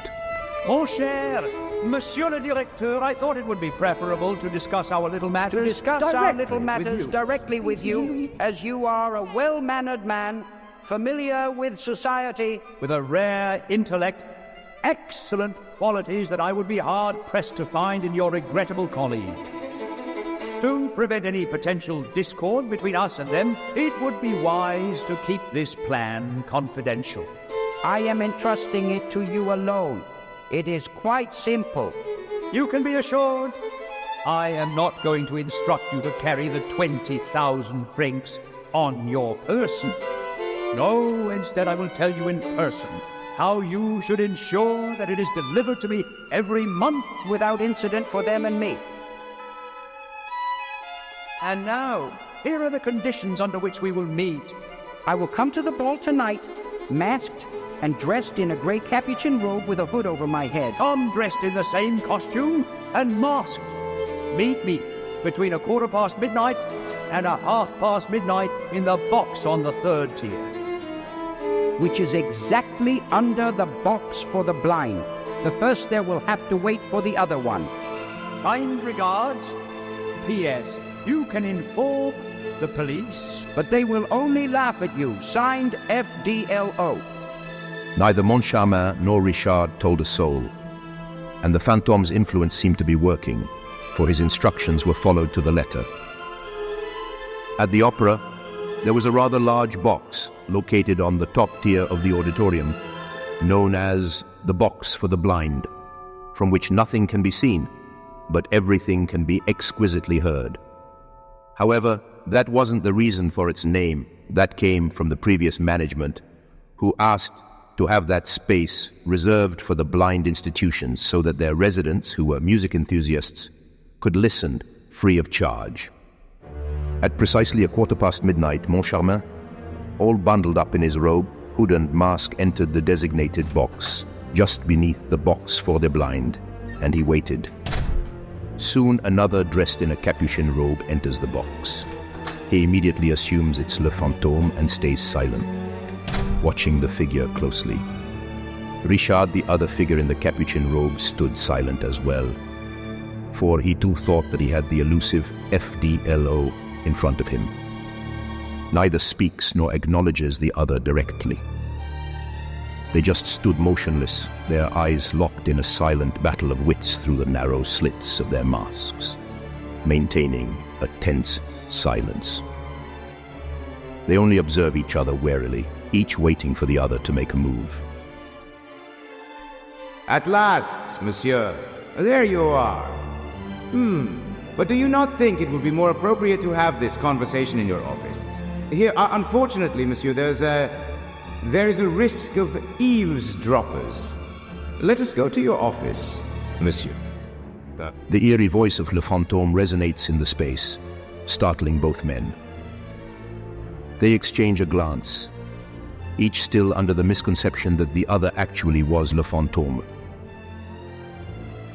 Each man, ensnared in his silent drama, nodded towards the other, believing they were acquiescing to Le Fantôme's request. Without a word, Richard left the box first, and Moncharmin followed. Richard, being the first, was convinced he was showing the other the way. As they navigated through the hallways, Moncharmin noticed that the one leading knew the way almost as well as he did.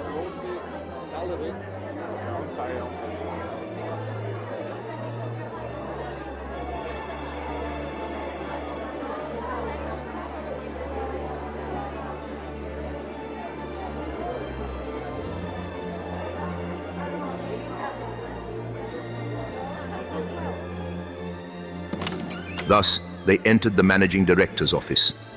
In the stillness of the office, removed from the masquerade's gaiety, the managers stood, draped in their grey capuchin robes. Each stood silently waiting for the other to speak. Now Le Fantôme will reveal his demands. Let us see what Le Fantôme truly wants.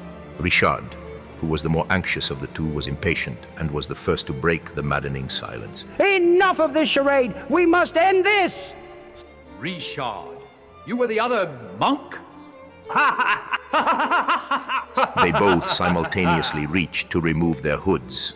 Oh, Richard, what a night! For a moment I thought Le Fantôme himself stood before me. For a day of masquerading, that's not bad. This is no laughing matter. We were lured here under false pretenses and made fools of again. Wait! Richard, you're right. If you and I are both here, then who... As Moncharmin's eyes settle on the familiar robes they both wear, a sudden recollection strikes him. Remember the last masquerade, Richard? The night was wild beyond our usual indiscretions. These robes. It's as if he's mocking us, but why the order of Friars Minor Capuchin? You don't remember, do you? The ballet girl? In the very box he summoned us to. It's too coincidental. He knows, Richard. Moncharmin leans in closer, his tone lowering to a whisper. Shadows dance across his face, mirroring the shadows of suspicion that cloud his thoughts. The implication hangs heavy in the air. Tu ne te souviens pas de la nuit quand tu m'as baisé dans le cul? Moncharmin's voice quivers slightly. His eyes dart towards Richard, searching for recognition, or perhaps a hint of recollection that never comes. The atmosphere in the office is tense, almost suffocating. Richard and Moncharmin, still in their capuchin robes, exchange a look of apprehension. As the telephone atop the desk begins to ring, Richard, with a hesitant hand trembling slightly, reaches for the receiver and answers.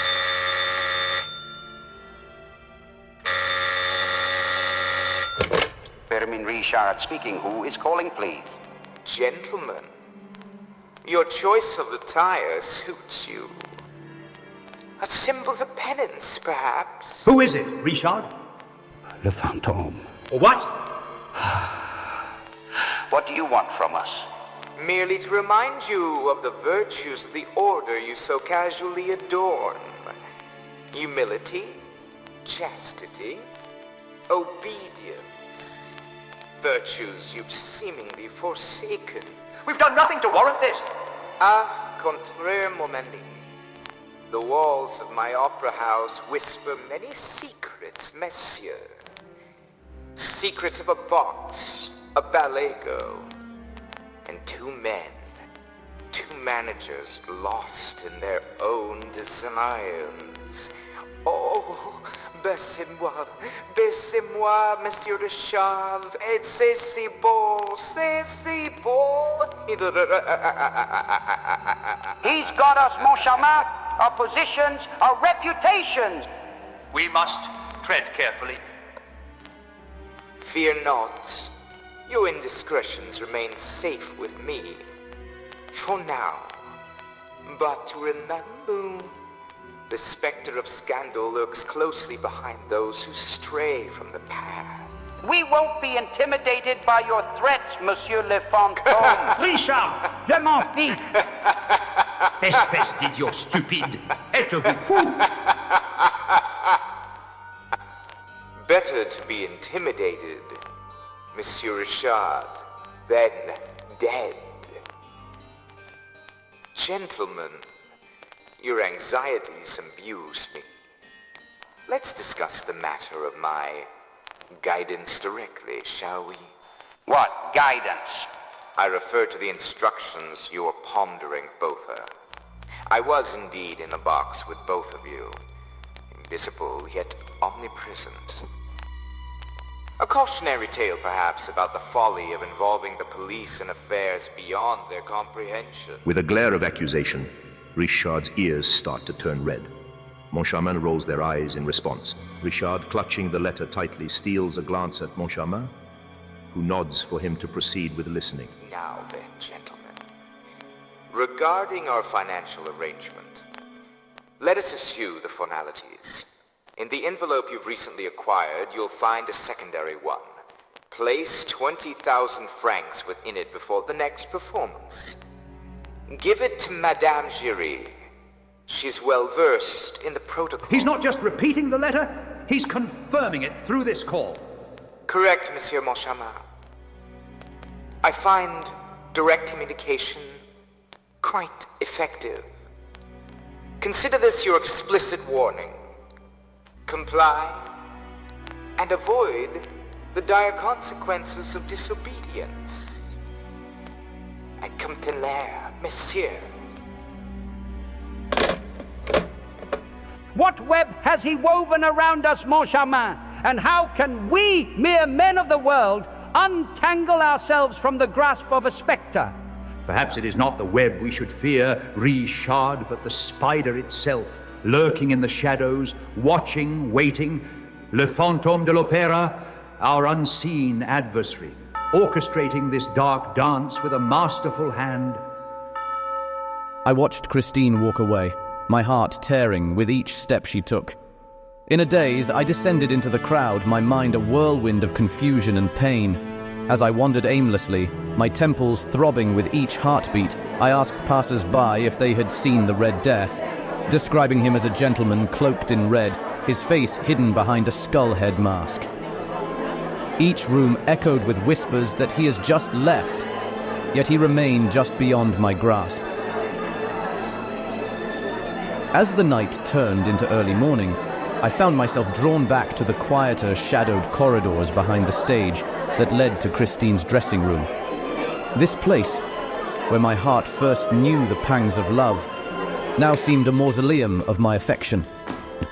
I knocked, receiving no response, and pushed open the door to find the room deserted, lit only by the low flicker of a gas lamp. The desk, with its scattered papers, seemed to mock my turmoil. I contemplated writing to her, to pour out my anguish and confusion, but the sound of approaching footsteps spurred me into hiding within the boudoir, separated from the dressing room by a mere curtain. When Christine entered, I held my breath, my entire being focused on her every movement. She wearily removed her mask and sighed, a sound laden with sorrow. Poor Eric. My heart stuttered at the name. Poor Eric. Why poor Eric? Why not me? Why not poor Raoul, after all, that had transpired between us? Her calm demeanor, as she wrote, belied the storm raging within me. The scratch of her pen filled the silence until she paused, her attention captured by a distant melody permeating the room. It was The Resurrection of Lazarus, a tune reminiscent of the graveyard in Perrault, now sung by an unseen voice, filling Christine's dressing room with its ethereal notes, weaving a spell of memory and sorrow. Here I am, Eric. I am ready. But you are late, my dear. From my concealment, I strained to see, to understand the enigma unfolding before me. Christine's expression, lit by a mixture of hope and despair, seemed to converse with the invisible presence as though he stood right beside her. The voice sang again, its tones embodying a paradox of strength and tenderness, a singular presence that seemed to unite all extremes. Christine reached out towards the ethereal sound, echoing her actions in the Perrault cemetery. I felt the voice's power seep into my very soul, binding me to its lament of eternal destinies intertwined. Driven by a desperate need to intervene, to shatter the invisible bond between Christine and this spectral singer, I emerged from hiding. She advanced towards her mirrored image, the two reflections merging into one as I reached out, only to be repelled by an unseen force, my senses overwhelmed by a whirlwind of images and sounds. Staggered by the encounter, I saw multiple reflections of Christine spinning around me, a dizzying array of images that mocked my helplessness. Then, silence fell, and she was gone, leaving me alone with my reflection and the fading echo of that haunting melody. The voice's refrain lingered, a mesmerizing invitation that echoed through the chamber, wrapping around my consciousness like a silken thread. My hands, slick with sweat, pressed against my forehead as I grappled with the reality of the surreal drama unfolding around me. Defeated, I collapsed into the chair Christine had vacated, my head falling into my hands in despair. Lifting my gaze, tears streaming down my face, I whispered into the stillness, "Who is this Eric?" In that dressing room, haunted by melodies and memories, I was a man undone, my heart burdened with sorrow too profound for words, a tragic figure etched against the backdrop of an opera that played out its dark, inexorable score. Pardonnez-moi, Madame Giry. Monsieur Richard requests your immediate presence in his office. Of course, monsieur, I shall be there tout de suite. Half an hour before the performance that evening, as the opera house stirred with anticipation, the recently reinstated, robust young inspector approached Madame Giry, who was diligently at her post at the door to box 5. She was summoned to the manager's office, an errand she accepted without surprise. Come in. Madame Giry entered, her posture erect and her expression composed. She hardly seemed to notice the manager's stares, which bore into her with unusual intensity. Moncharmont handed her an envelope, noticeably heavy. She examined the address briefly, then, with practiced ease, slipped it into her customary handbag, which she always kept close. You know what that is, I presume? Goodness, Monsieur Director, it is not alchemy science, no? It is a letter to Le Fantôme. And you are going to deliver it yourself? As I always do, what else would you have me do? Will you actually hand-deliver this to him? But, monsieur, I have never even seen Le Fantôme's hands. I couldn't possibly say if he even has any. Then how do you manage it? I simply leave it in its usual place, on the little shelf in box 5. It really is as straightforward as that. And I understand that he will come to retrieve it, as that is the arrangement. For how long have you been delivering his correspondence? The first instance occurred early in the tenure of Messieurs Debienne and Poligny. Monsieur Poligny himself handed me a letter, albeit much thinner than this one.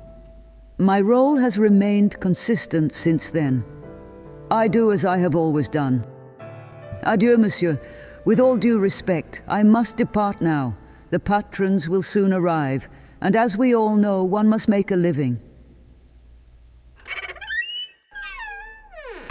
With a nod of finality, Madame Giry turned and exited the room, her steps resonating with unwavering purpose. Richard and Moncharmin remained silent, watching her retreating figure, their expressions a mix of perplexity and intrigue. Don't fret, monsieur. Don't worry, monsieur. He will find it where he always does.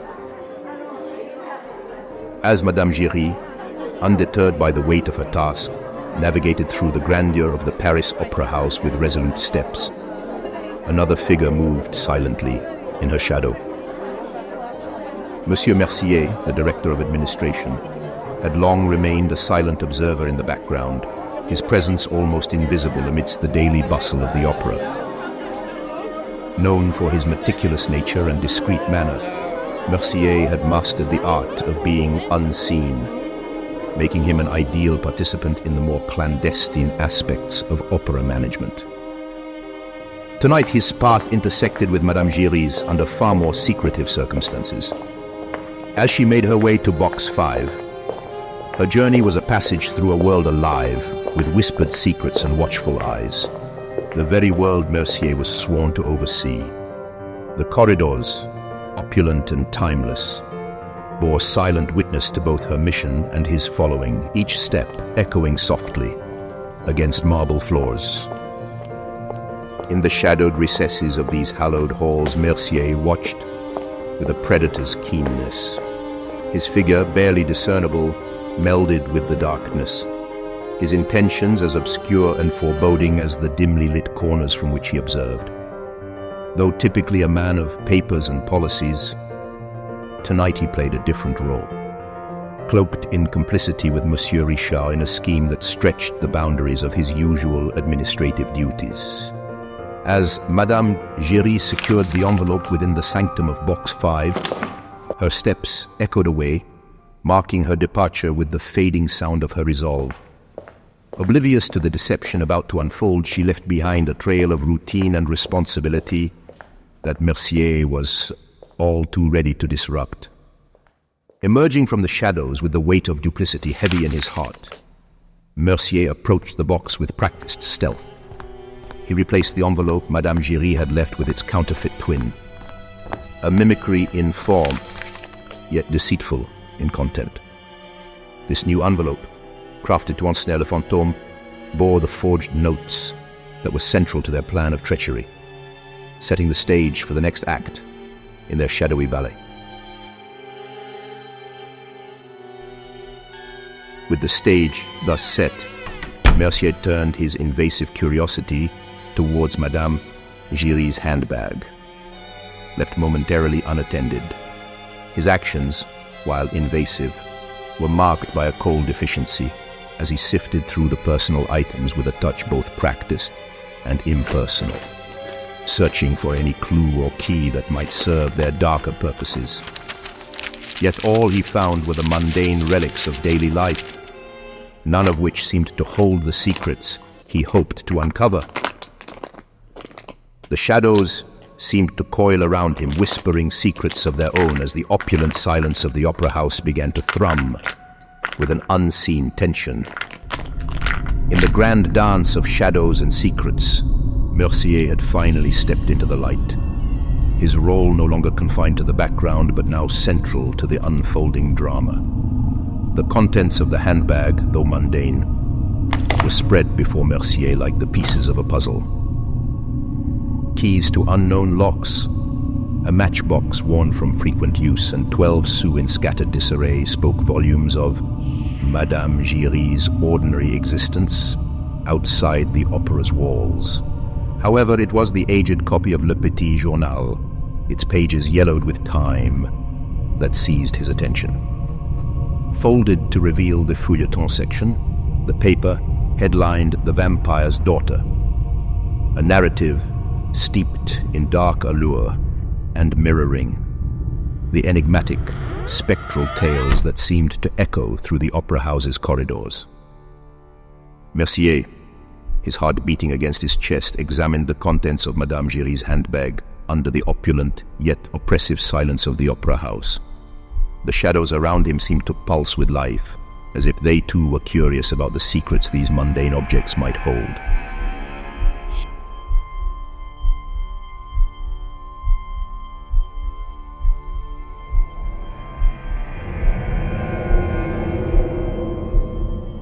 A sound broke the silence, its suddenness sending a shiver down Mercier's spine.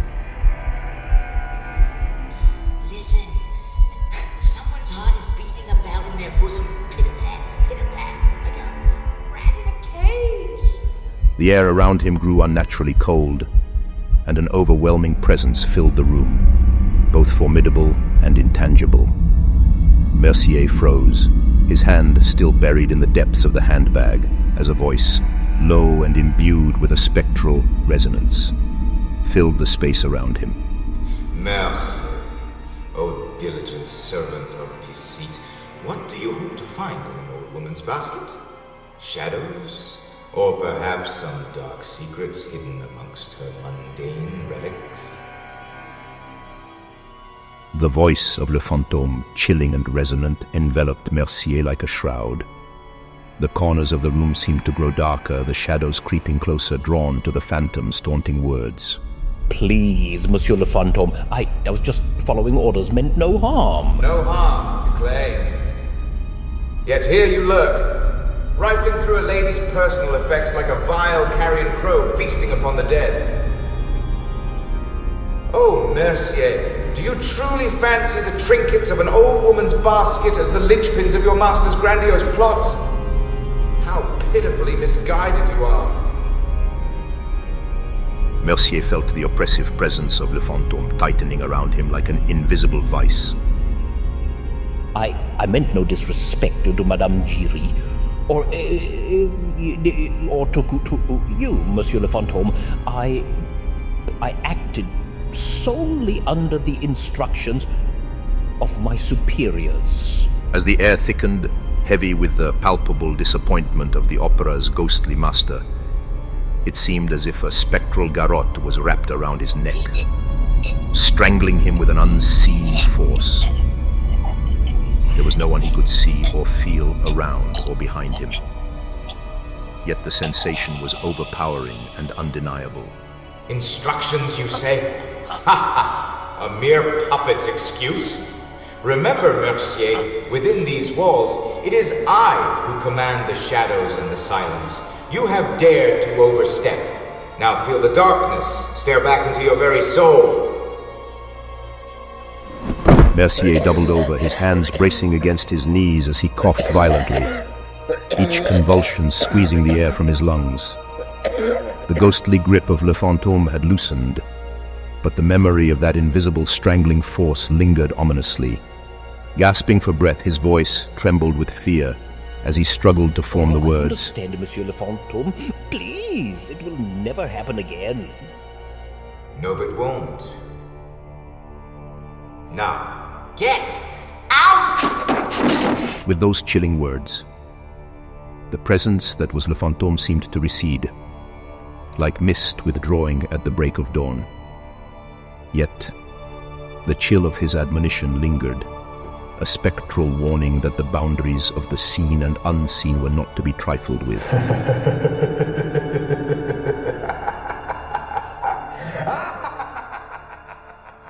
As the oppressive atmosphere lightened, Monsieur Mercier, shaken and pale, quickly gathered the contents of the handbag, restoring them with a newfound reverence.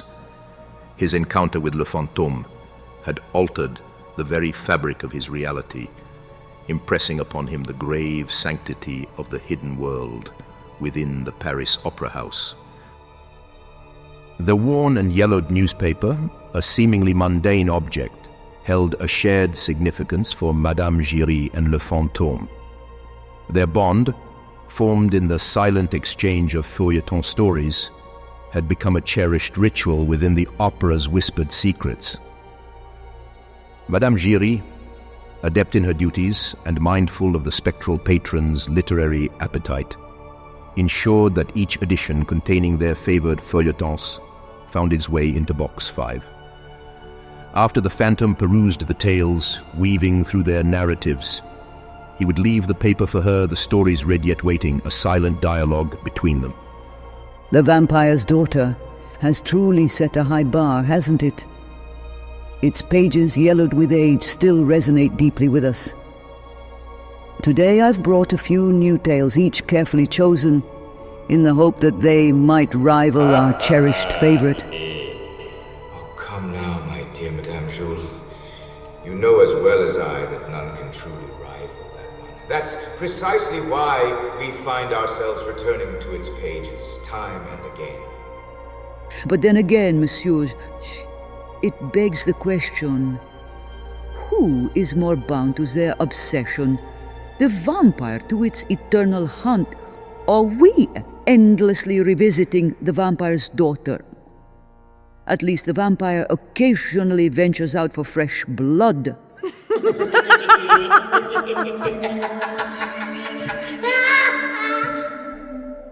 In the opulent silence of Box 5, two footstools sat side by side, a silent acknowledgement of their shared moments. One, well known to the patrons and staff as Le Fantôme's perch. The other, a discreet accommodation provided by the Phantom himself, mindful of Madame Giry's discomfort from sciatica. Sometimes, at his gentle suggestion, she would rest during a performance, sitting beside the unseen presence. Their attention oscillated between the live drama unfolding on stage and the rich literary world they treasured. Their exchanges, veiled under the canopy of art and mystery, continued in hushed tones. Comment s'est passée votre journée, madame? J'espère que la sciatique ne vous a pas trop tourmenté aujourd'hui. As Madame Giry eventually rose to resume her duties, she responded with a soft chuckle, touched by his perennial concern. Cela reste supportable, merci, Monsieur le Fantôme. The newspaper, folded to the latest installment of their ongoing feuilleton, remained in the box as she departed, a promise of conversations yet to come. Meanwhile, Richard and Monchamon, ensconced in the shadows on the opposite side of the auditorium, kept a vigilant watch over Box 5.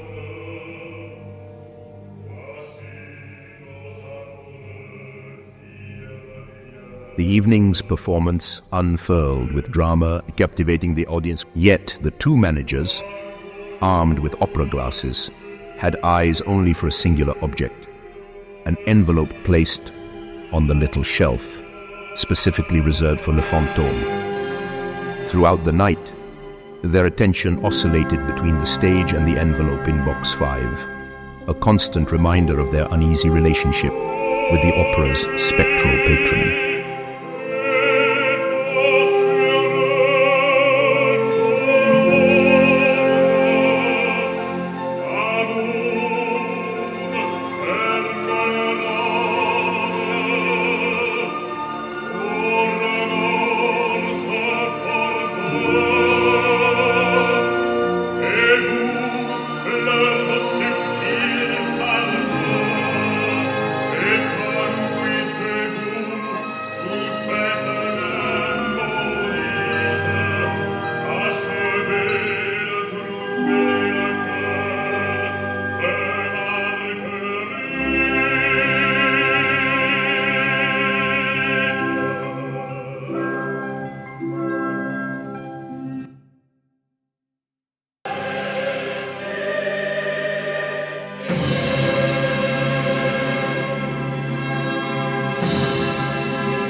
As the performers took their final bows and applause echoed through the grand auditorium, a palpable tension enveloped the managers.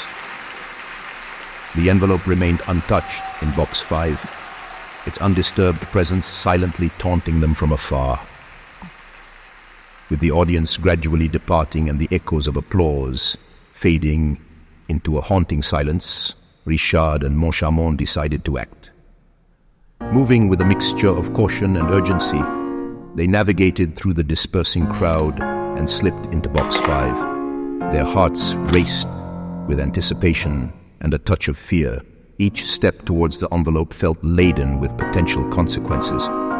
Retrieving the envelope with bated breath, they found it exactly as they had seen it from afar, unmoved, its seal intact. Their attempt to communicate with Le Fantôme, whether as a plea for peace or a strategic move in their ongoing game of wits, seemed thwarted by his absence, or perhaps his indifference.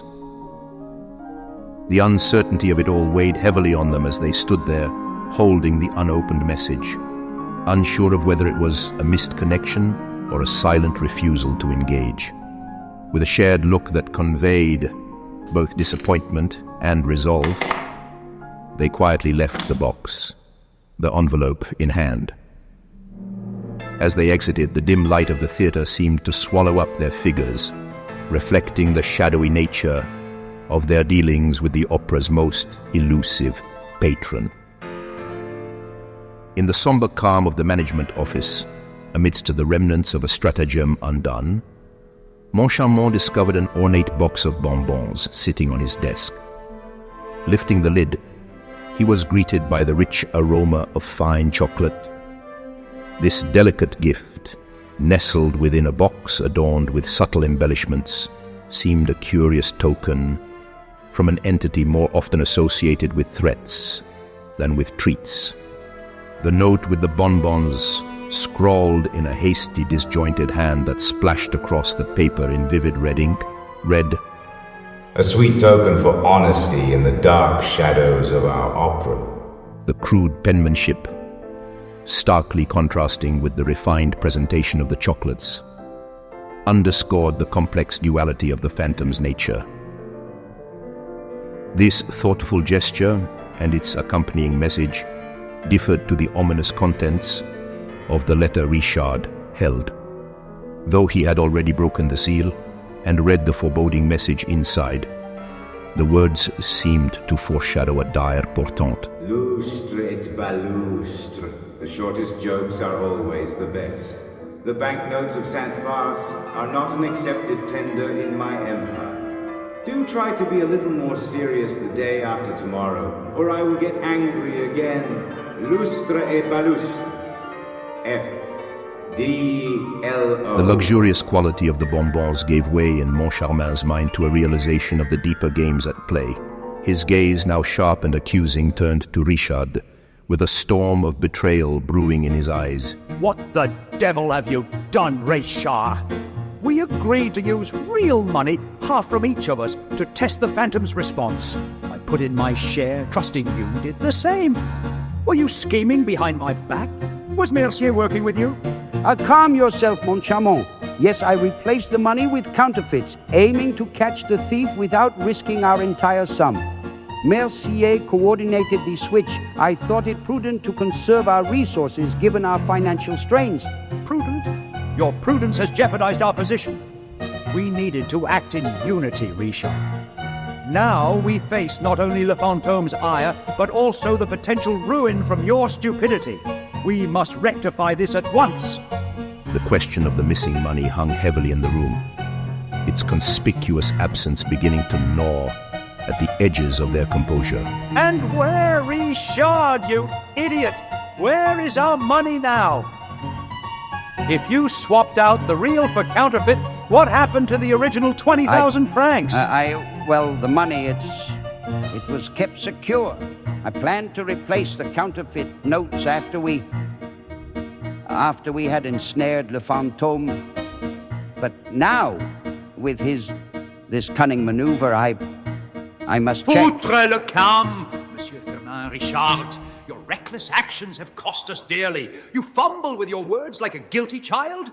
Do you not grasp the severity of your blunders? The chandelier disaster, all traced back to our doorstep, to your failure to heed Le Fantôme's demands. If your incompetence has jeopardized not only our operation, but also our finances, I swear je te ferai accuser de vol.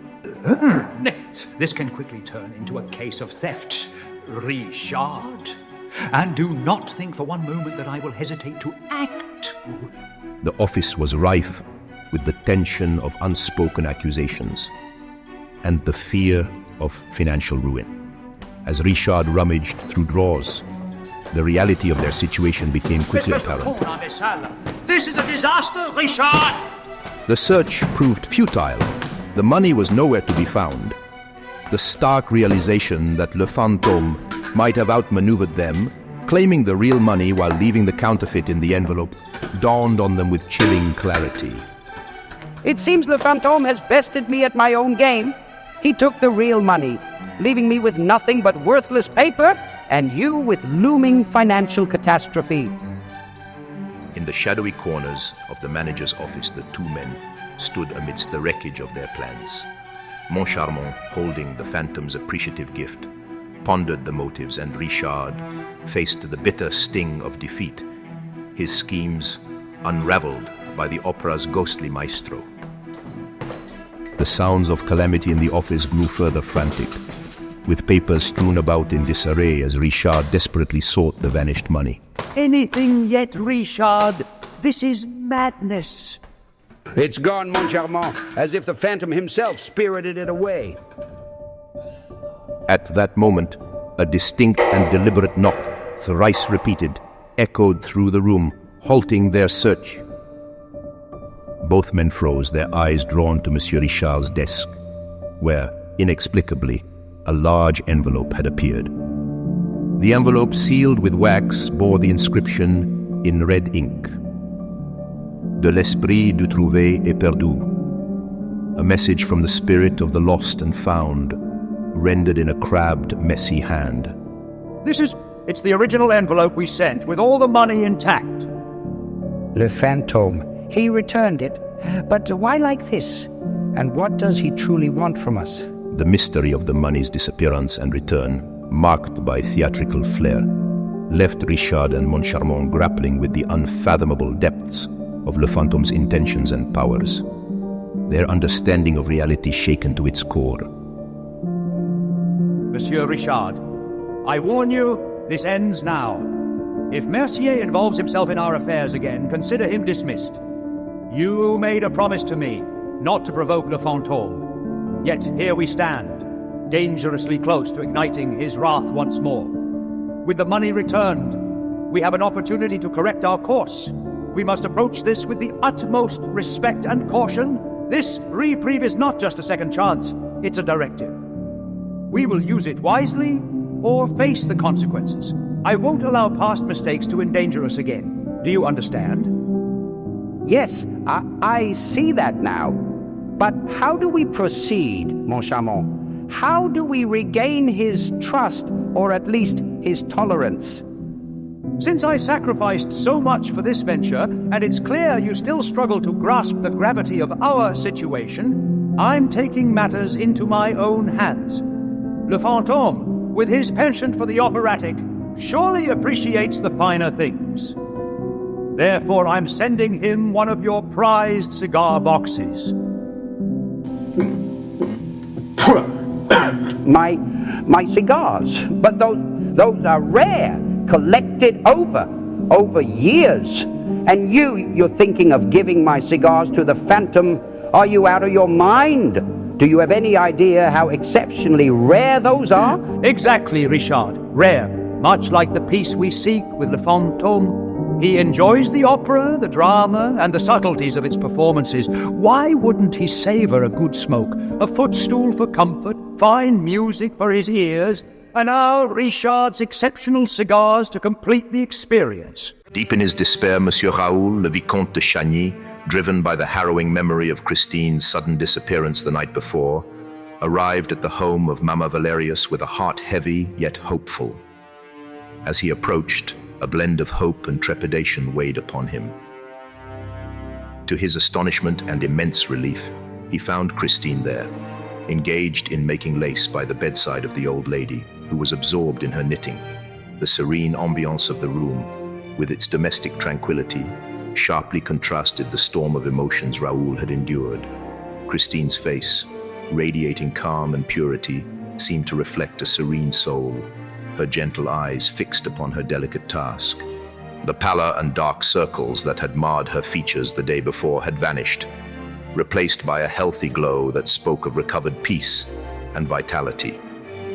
Raoul, beholding this transformation, could not understand what had transpired to make a change from such a tragic figure to the young woman before him now. A faint shadow of sadness still lingered on her exquisite features, a silent reminder of the recent tumultuous events she had faced, revealing to Raoul the depths of the enigma that was Christine. Ah, Monsieur de Chagny. But Raoul's astonishment was so great that he froze, shocked, without a gesture or word. Have you forgotten our Christine? Her good genius has returned her to us.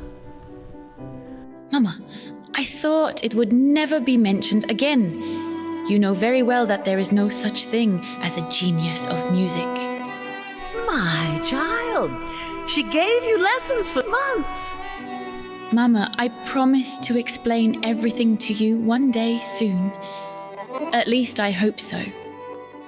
But Until that day, you promised me silence and never to question me again. I had agreed to that, only in return that you promised me you would never leave me again. But did you promise me that, Christine? Mama, surely all this does not interest Monsieur de Chagny. You are wrong, mademoiselle. Everything that affects you interests me to a level you will perhaps understand one day.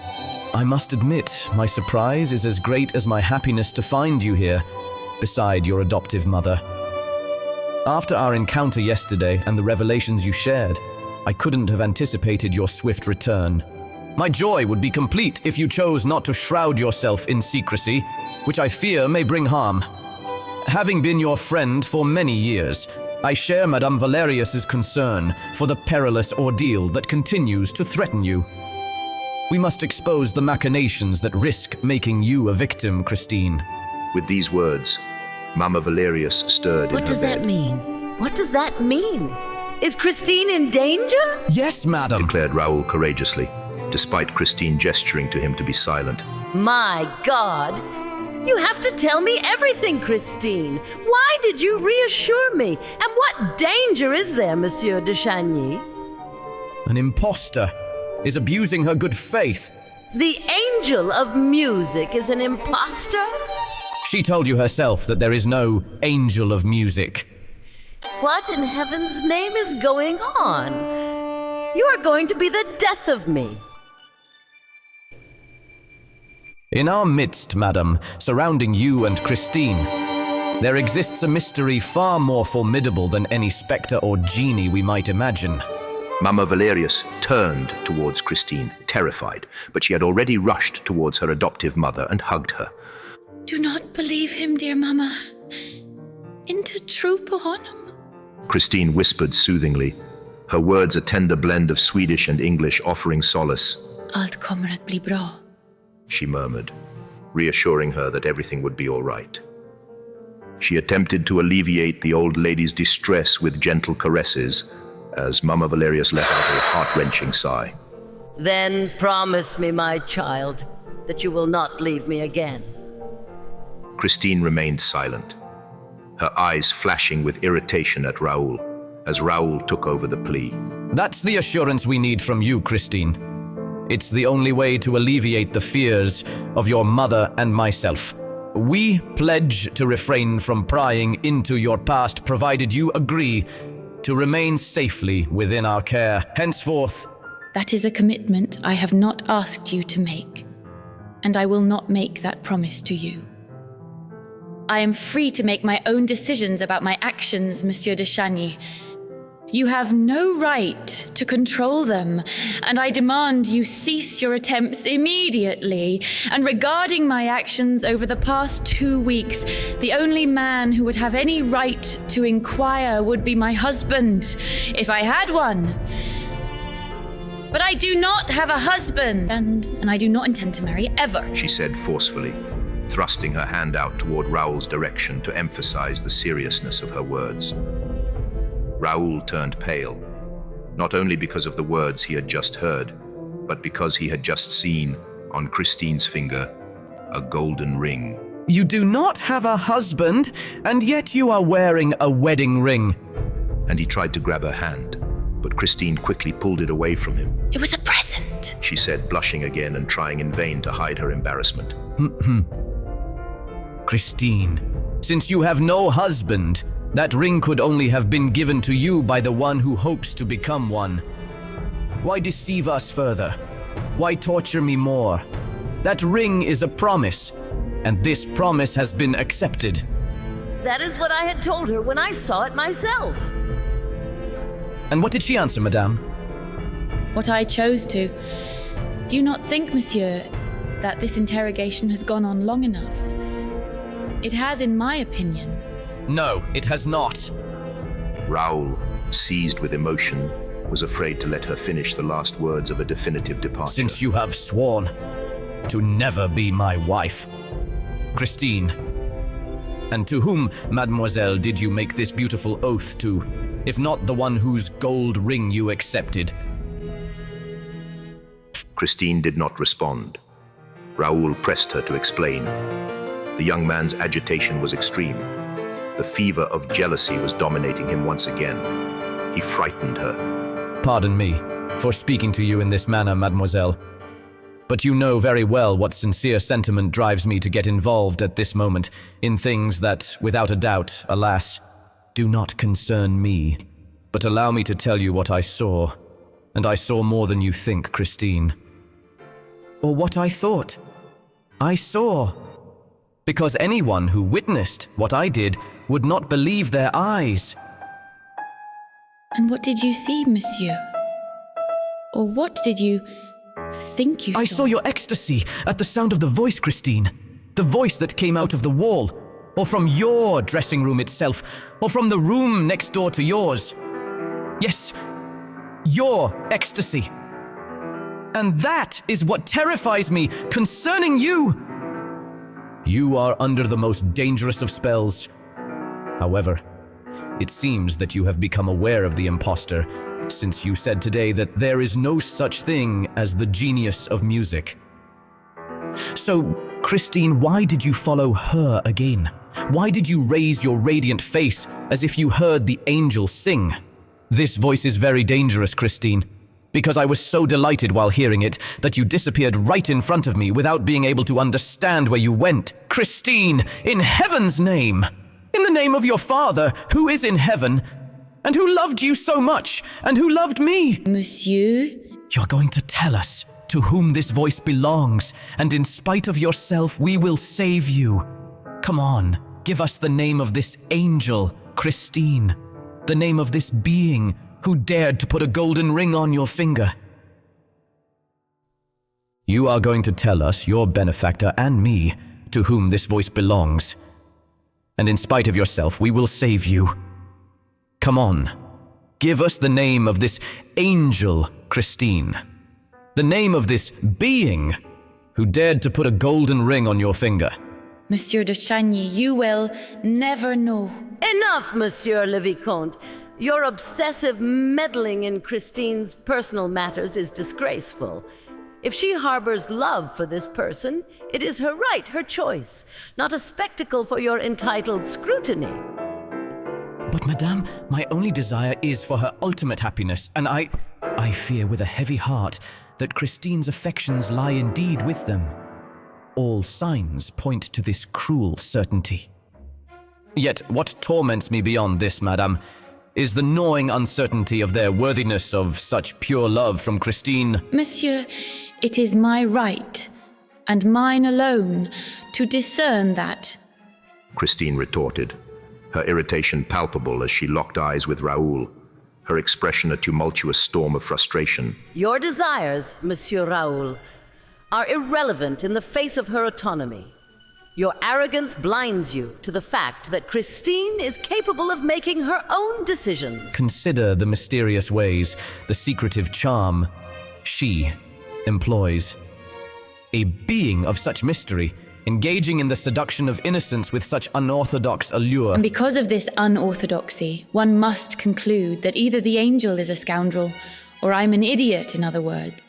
Christine, please. Raoul, on what grounds do you denounce someone on whom you've never laid eyes on, whose essence remains an enigma, about whom you know nothing? Indeed, Raoul, your accusations are baseless and unwarranted. You speak as if you hold some moral high ground, yet you know nothing of the truth behind Christine's feelings or the nature of this person. Your presumptions are not only out of place, but also reveal a lack of respect for her judgment and feelings. It is not your place to cast aspersions or dictate whom Christine should or should not hold dear. That may be true, yet I possess knowledge of the secret you fiercely protect. I know the identity of your angel of music, mademoiselle. Their name is Eric. At this revelation, Christine's composure shattered like fragile glass. She blanched, her face a canvas of shock and disbelief. Eric, Christine, we believed your guardian angel was a woman. This changes everything. How could we have been so mistaken? Hush, Mama, please. Monsieur, who disclosed that to you? You did unwittingly. How could I have possibly? In your moment of compassion during the masquerade, remember? In your dressing room, you lamented, "Poor Eric." Unbeknownst to you, I'm afraid, there was a poor Raoul who overheard. You dare spy on me again, Monsieur de Chagny? I wasn't lurking behind the door. I was inside, in your dressing room, your sanctuary, mademoiselle. Adinenfaldiger Tomt, Raoul, to invade Christine's private sanctuary like some common thief. Mama, please. Raoul, you fool! Do you even realize the danger you put yourself in? Perhaps death is preferable to this torment. Tack! I himlens namn, nu talar han om att ta sitt liv just nu. Mamma, snälla, det är inte snällt. Nå, det är inte mer än vad han förtjänar för sitt uppförande. Raoul's admission, laden with love and despair, struck a chord in Christine, coaxing a tear she swiftly reined in. Her resolve hardened, and she faced the young man, her voice steady, yet probing. Why? Inquire about a name you already knew? To ascertain if it was but a dream, to affirm the reality of that name spoken aloud. And with that, Christine, I have no more to ask of you. Adieu. With a heavy heart, the young man bid farewell to Mama Valerius. Au revoir, madame. Who remained silent, her earlier warmth now chilled by his falling out of favor with her cherished Christine. His parting nod to Christine was met with chilling indifference, her posture rigid, mirroring the unyielding force of justice. Drained of strength and cloaked in a cold detachment, he felt his legs weaken, nearly giving way beneath him after just 3 steps from Christine's side. Summoning the last vestiges of his resolve, he pushed open the bedroom door, making his solitary way into the salon, each step echoing the distance growing between them. As Raoul, burdened with mixed emotions and confusion, prepared to depart, Christine's subtle touch on his shoulder paused his retreat. They were alone between the portraits of Professor Valerius and Father Dae. Raoul, in this solemn space, can we not set aside the turmoil that haunts us? Christine, is there a trace of our past friendship in your heart? Something that remains true amid these shadows?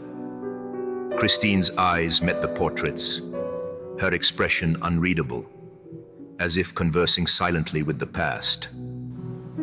Our history is a woven tapestry, Raoul, intricate and complex. It's neither black nor white, but shaded with myriad truths. An air of mystery enveloped their dialogue, with each word from Christine deepening the enigma. And what of the angel of music? Where do they stand in this tapestry? Christine's demeanor remained composed, her eyes briefly clouded with an indiscernible emotion. Life weaves unexpected threads, Raoul. Some are visible, others hidden. Not all can be easily unraveled or explained. Raoul's heart was a battleground of hope and fear, yearning for clarity in the maze of Christine's words. Christine, amidst these tangled threads, can you not find a strand of certainty for me to hold on to? My father used to say, "Visheten, likt ett spöke, synes påtaglig, men ofta upplöser den sig i intet, likt dimma som skingras vid gryningen." It means certainty, Raoul, is like a ghost, seemingly tangible, yet often dissolving into nothingness, like mist, fading at the break of day. Raoul, you must forget the name of the voice. Do not even utter the name. Swear to me that you will never again attempt to unravel the mystery of the voice. Is this mystery so terrible? There is nothing more dreadful on this earth. There was a dreadful silence that separated the two. Raoul was overwhelmed, and she continued. Swear to me, Raoul, that you will do nothing to try and find out, and that you will no longer enter my dressing room uninvited, Do you promise to invite me there from time to time, Christine? I promise you. When? Tomorrow. Then I swear to you I will do as you asked. Those were their last words. Raoul, his heart a tempest of conflicting emotions, kissed her hands and he went away. His thoughts a tumultuous whirlwind of curses for Eric and vows of patience for her. In the quaint salon of Madame Valerius's home, surrounded by the comforting flicker of candlelight, Christine paused beneath the portraits of Professor Valerius and Father Dae. Their watchful gazes seemed to envelop her in warmth and wisdom. As she stood there, the room quiet except for the soft crackle of the hearth, memories of her father began to fill her mind. Daddy, please tell me a story. Little Lottie thought of everything and nothing. Like a butterfly, she flew about in the gold of the sun. In her golden curls, she wore the crown of spring, and her gaze was like the heavens, so bright blue.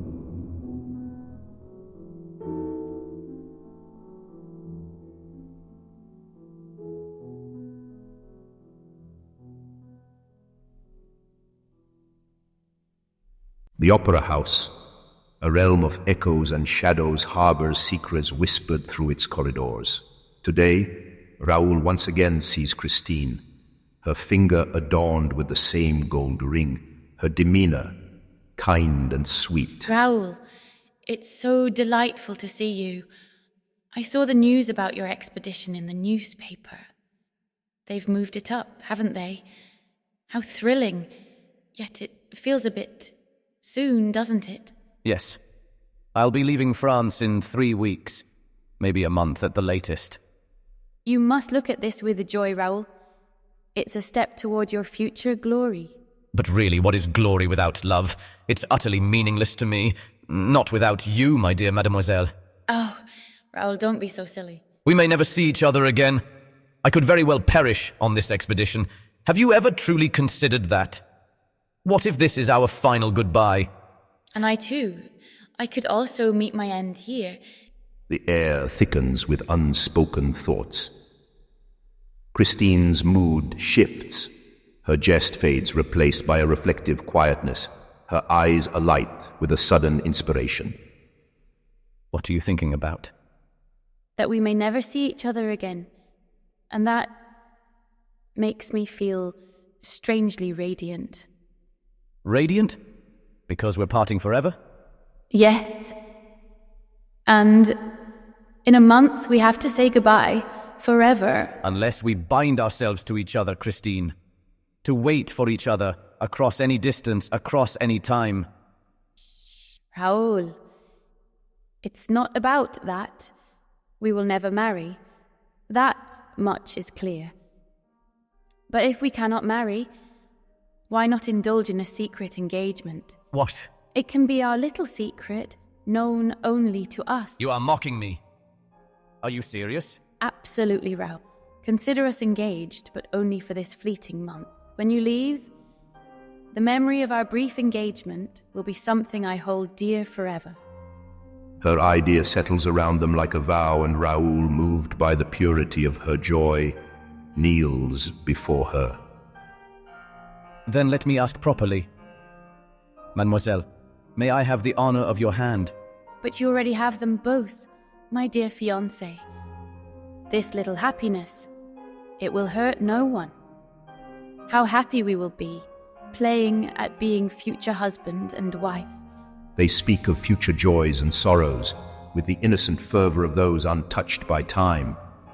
Amidst laughter and tears, they weave a tapestry of dreams, their words a delicate dance of love and longing. And so, beneath the ornate ceilings and amidst the whispered secrets of the opera, they embark on a month of make-believe matrimony, each shared moment a precious gem set against the inevitable tide of separation. This charade of engagement, this playful pretense of a month, how perfectly it serves my purpose. In these few weeks, I shall unravel the enigma that binds her and expose this charlatan's hold. I will make her see the folly in her fears, the illusion of this angel's power over her. By the time I leave for the north, Christine will be free of her angel, disenchanted by the myths that enthrall her. And then she will turn to me, not out of fantasy, but necessity. His thoughts, though cloaked in the guise of concern, are tinged with a possessive intensity. He sees not just a lover to be saved, but a victory to be won. A battle against the unseen rival whose presence haunts Christine's every waking moment. Christine will be mine, not just in our playful make-believe, but truly in heart and soul. She will renounce her angel of music, those misplaced loyalties. Desperate, she will find herself needing me, and I will be her savior, her anchor. She will be my wife. In the grand dance of the opera, where every shadow could be an illusion and every light a deception, Raoul's plan takes shape, a dangerous game of hearts and minds, played on a stage where the stakes are as real as they are spectral. The charade of engagement, woven with whispers and laughter in the shadows of the opera house, bloomed into something unexpectedly profound. Raoul and Christine, each entwined in the game, found themselves swept up in the sheer enchantment of their make-believe. They spoke words of undying love and devotion, pledging eternal oaths with the naive zeal of children lost in their own world.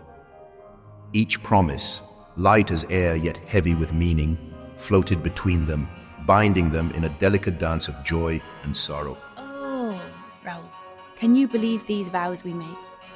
Who will hold us to them when there's no one but us to remember? Their hearts, like delicate glass orbs tossed in a game of catch, were handled with care.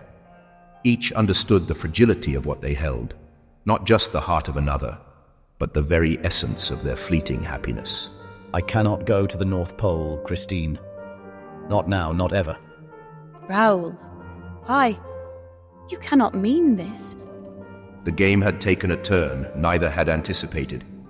Christine, her childlike innocence shattered, felt the harsh sting of reality bite into their crafted fantasy. She stood silent, her mind racing with the implications of his words. What have we done, Raoul? We were only supposed to pretend to be engaged for a month. I'm so sorry, it was Christine. Only supposed to be pretend. I knew the rules. I did. Please forgive me. I couldn't help it. I wanted more. Forgive me. Leave me alone, Raoul. Please.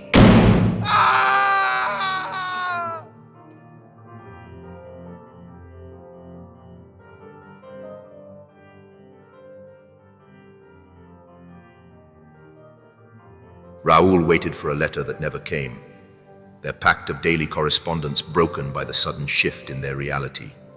Where has she gone? What silence has she wrapped herself in? The game, once their escape, now bound them in a web of unspoken fears and unfulfilled promises. The opera, their playground, had become a stage for a drama neither had scripted but both must now endure. Dawn broke with Raoul in a state of disarray, the restless night giving way to a morning fraught with anxiety. With a heart heavy and steps hurried, he sought answers from the one person he thought might hold them, Mama Valerius. Oh, Raoul, dear boy, Christine left yesterday around 5. She said she would not be back for 2 days. But how? What? Where? And why? How can you be so calm about this? His voice echoed slightly in the modest room, filled with trinkets and memories, all overshadowed by the absence of Christine. That is Christine's secret, young man. We must respect it.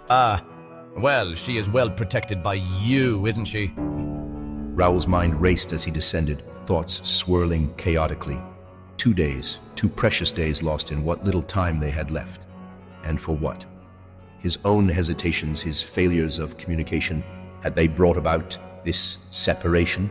It's my fault. All of this is my fault. As the hours turned into a relentless march of time, Raoul's distress only deepened.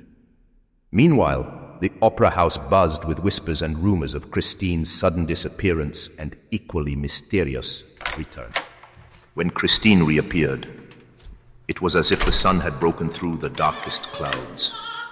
She returned to the stage in triumph, her presence igniting the kind of fervor only legends could inspire. The audience, unaware of the personal dramas unfolding behind the scenes, welcomed her with thunderous applause as she took on the title role in La Juive. The ghost of La Carlotta's mishap, the infamous Toad incident, lingered like a shadow. Carlotta herself, crippled by anxiety and fear of another failure, had withdrawn, leaving a void that Christine, ever the understudy, now filled with a brilliance that seemed fueled by her personal tribulations. The Vicomte de Chagny, present amidst the throng, experienced a singular torment as the opera house erupted with applause for Christine's triumphant return. While the crowd's adulation filled the air, Raoul felt a piercing solitude, for his eyes were fixed on the gold ring that still circled Christine's delicate finger, a reminder of promises and secrets not shared with him. Tonight, she wore the gold ring again, and it was not you who gave it to her. Tonight, she has given her soul again, and it was not to you. If she does not want to tell you what she has done for the past 2 days, if she hides the place she retreats to, you must go and ask Eric. Raoul, driven by the whispers and his swirling doubts, ran onto the set, intercepting Christine with a fervor born of desperation. Her eyes, wide with a mix of surprise and recognition, met his. Quickly, come with me. They hurried past the crowds, all assembled to catch a glimpse of Christine following her recent triumph. The audience was stunned as Christine swiftly maneuvered through them, pulling Raoul along and slamming her dressing room door shut behind them. This is an outrage. She ran right past us. Her fans... She's usually so sweet. But what's gotten into her tonight?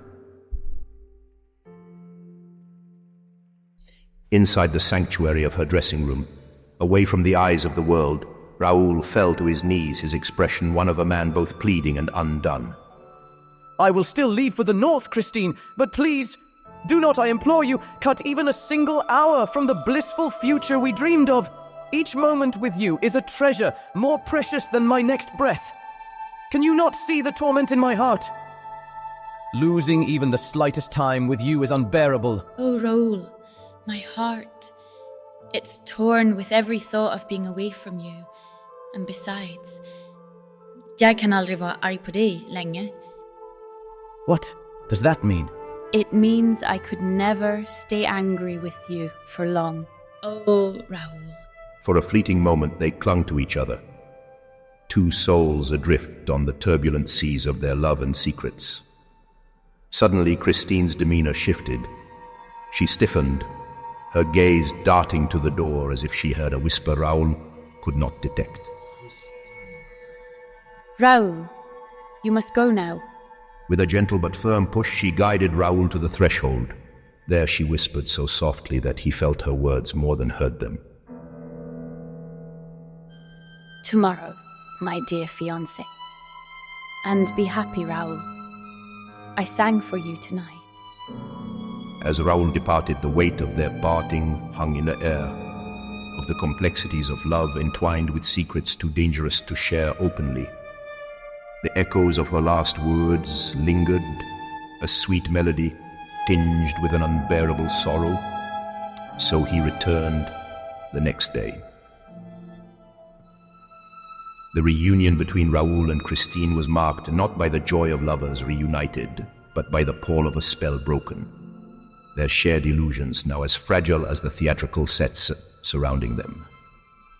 They stood there, in the dim light of the dressing room, their eyes meeting in a silence heavy with unspoken regrets. Raoul's heart churned with jealousy, a torrent he barely kept from voicing. Let us go for a walk, my friend.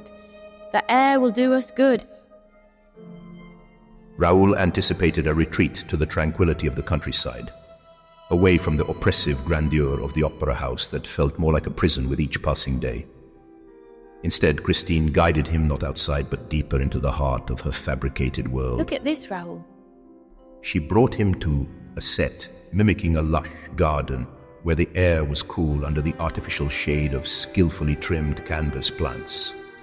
Here, the confines of their reality were blurred, the lines between the tangible and the theatrical indistinguishably woven. These walls, these woods and arbours painted on canvas, they've witnessed loves greater than those known to mere mortals. Loves conceived by poets and immortalized in art. Our love, too, belongs here among these illusions. It's as beautiful and as fleeting as the scenes that surround us. Raoul listened, his heart aching, unable to respond. His silence was a vast chasm filled with the echoes of Christine's words. But why should we be sad here on earth? Let us ascend to the heavens. See how easily we can soar above it all.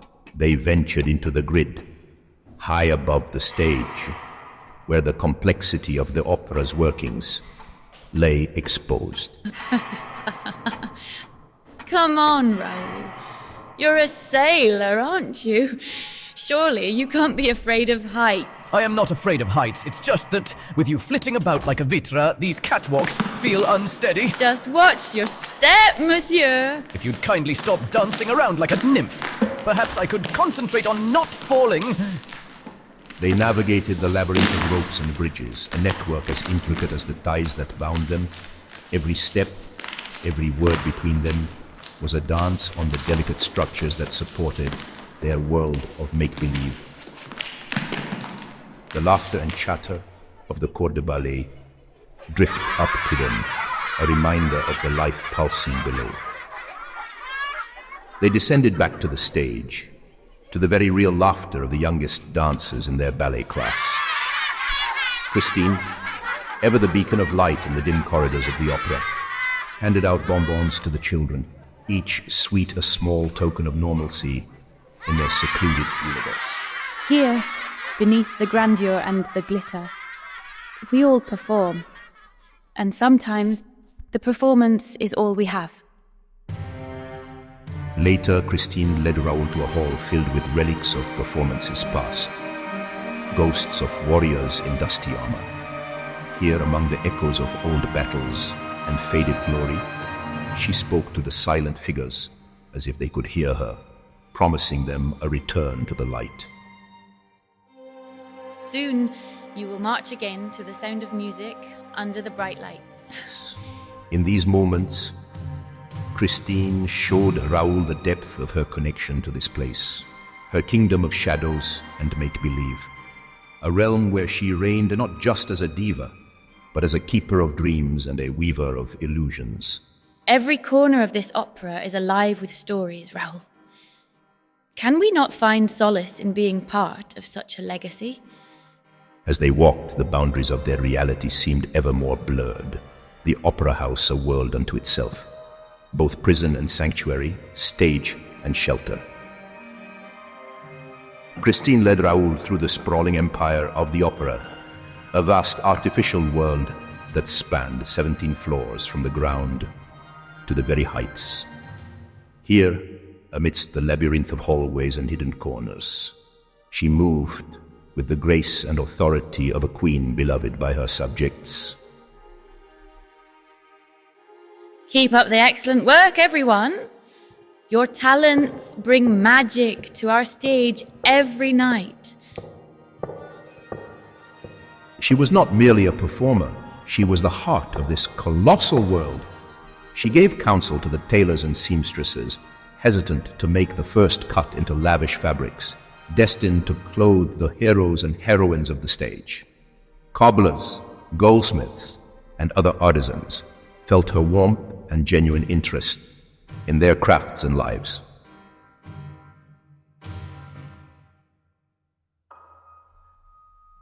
This is Raoul, my Prince Charming, who has asked for my hand. Together, they sat among dusty props, where Christine shared with Raoul the legends of the opera, much like the tales they had heard as children.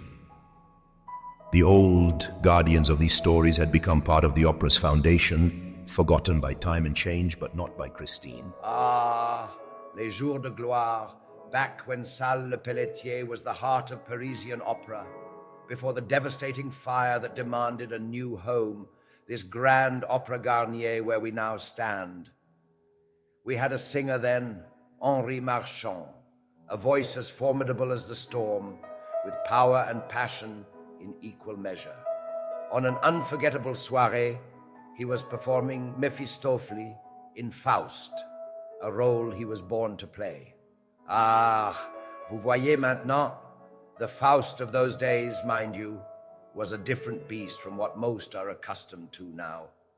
It premiered back in 1864, rough around the edges, a bit raw and perhaps more spirited than the polished performances of today's repertoire. The audience was spellbound, hanging on every devilish note. And then, in the final act, as Henri descended through the trapdoor, returning to the infernal depths as the story demanded, tragedy struck amidst the applause. A heart as fiery as his performance couldn't withstand the strain, Henri, mon brave, suffered a heart attack and was gone before the curtain fell. C'était une nuit qui a marqué l'histoire de l'opéra, a night that etched itself in the annals of opera. Some whisper that on quiet nights, on the grounds where La Salle once stood, you can still hear a faint echo of his last note, echoing a spectral reminder of what once was. The ballet girls claim that Alfred Bayard, the current star, wants to die the same heroic way, on stage as his character. Ils disent que c'est le destin ultime pour un artiste. As the days unfolded, their explorations became a bittersweet escape. But Christine's demeanor began to change. She grew increasingly nervous, her laughter forced, her stops abrupt, her eyes darting to shadows only she could see. Over here! No, this way, Raoul. Raoul, bound by his promise not to probe too deeply, found himself wrestling with his desire to comfort her and his respect for her privacy. But the tension was palpable, their adventures tinged with an undercurrent of something unspoken, something ominous. Within the Paris Opera House, amidst the grandeur and ghostly whispers that fill its ornate halls, there roams a figure essential, yet often overlooked. This is Papin, the steadfast fireman, whose task it is to safeguard the sprawling edifice against the ever-present threat of fire. On this particular day, as the opera house thrums with the preparations for an evening spectacle, Papin finds himself concluding another meticulous inspection. I had just finished the inspection, leaning against a cool stone wall, waiting for the fire marshal to wrap things up. The quiet hum of the opera house buzzed softly in the background, a comforting constant in the midst of daily chaos. Out of the corner of my eye, I caught a glimpse of Meg Giry approaching. Her steps were light, almost mischievous, as she edged closer. Looks like you've got everything under control here, Papin. She teased, a playful smirk dancing on her lips.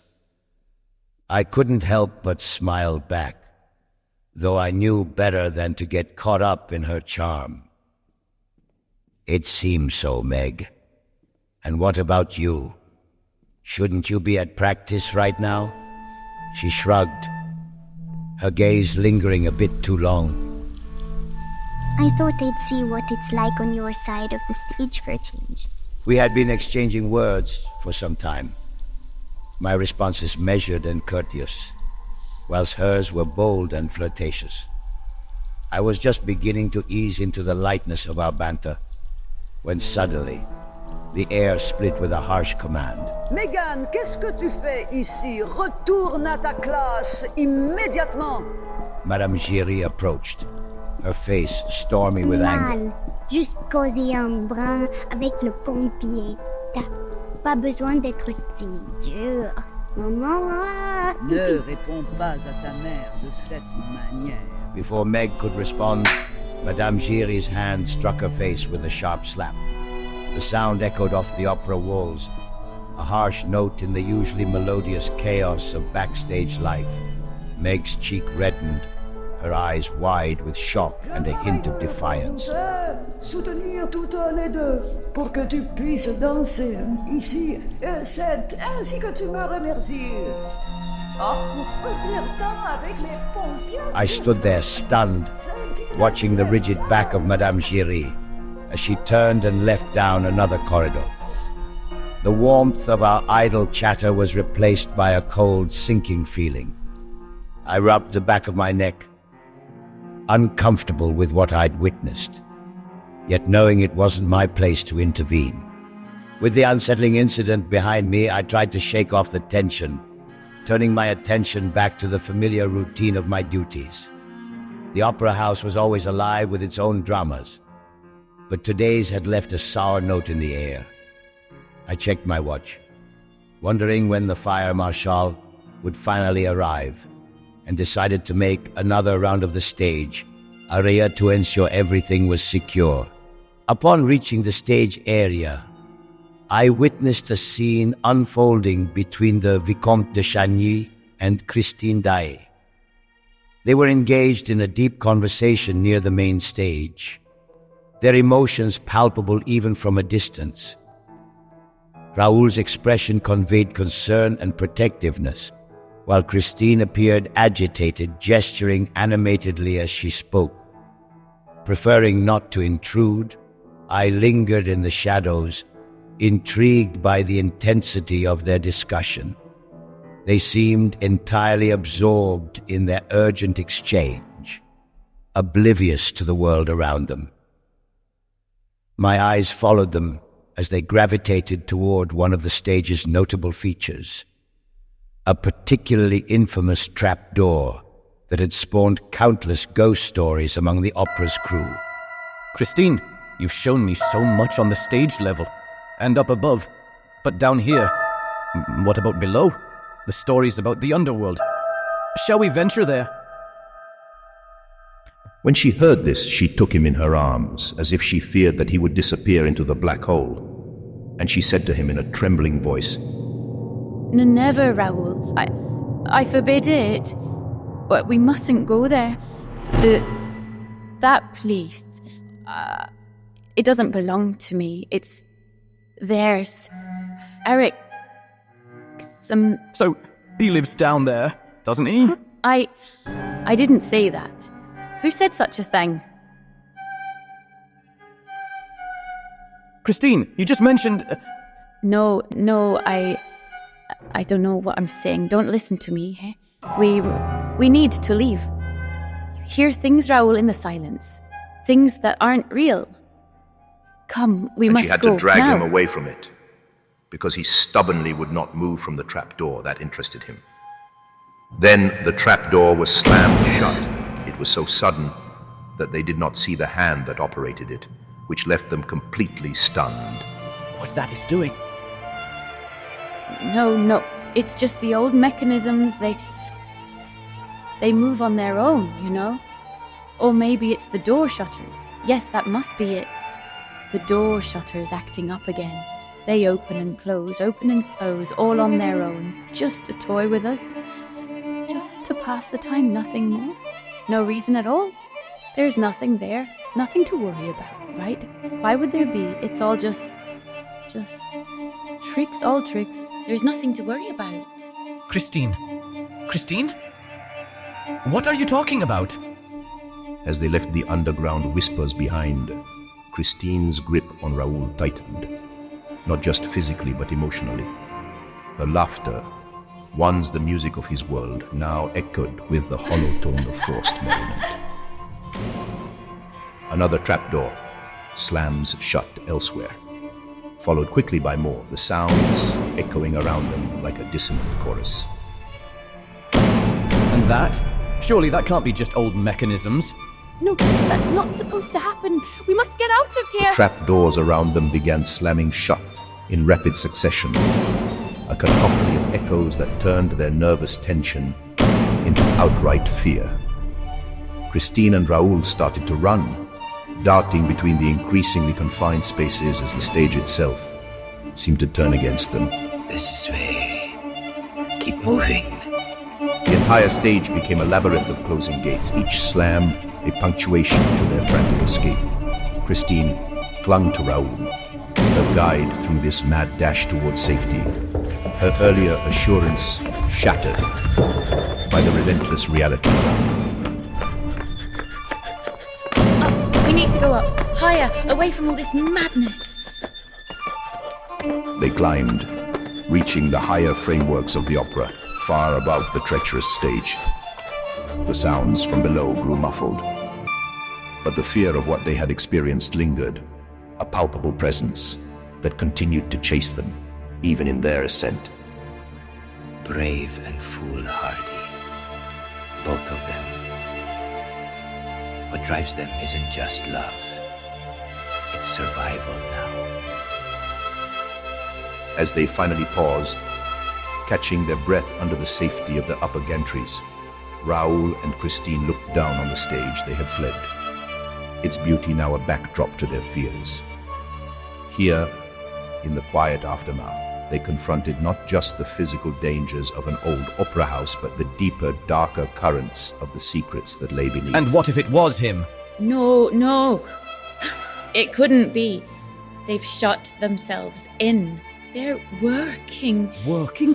On what? Something terrible. So we are safe, aren't we?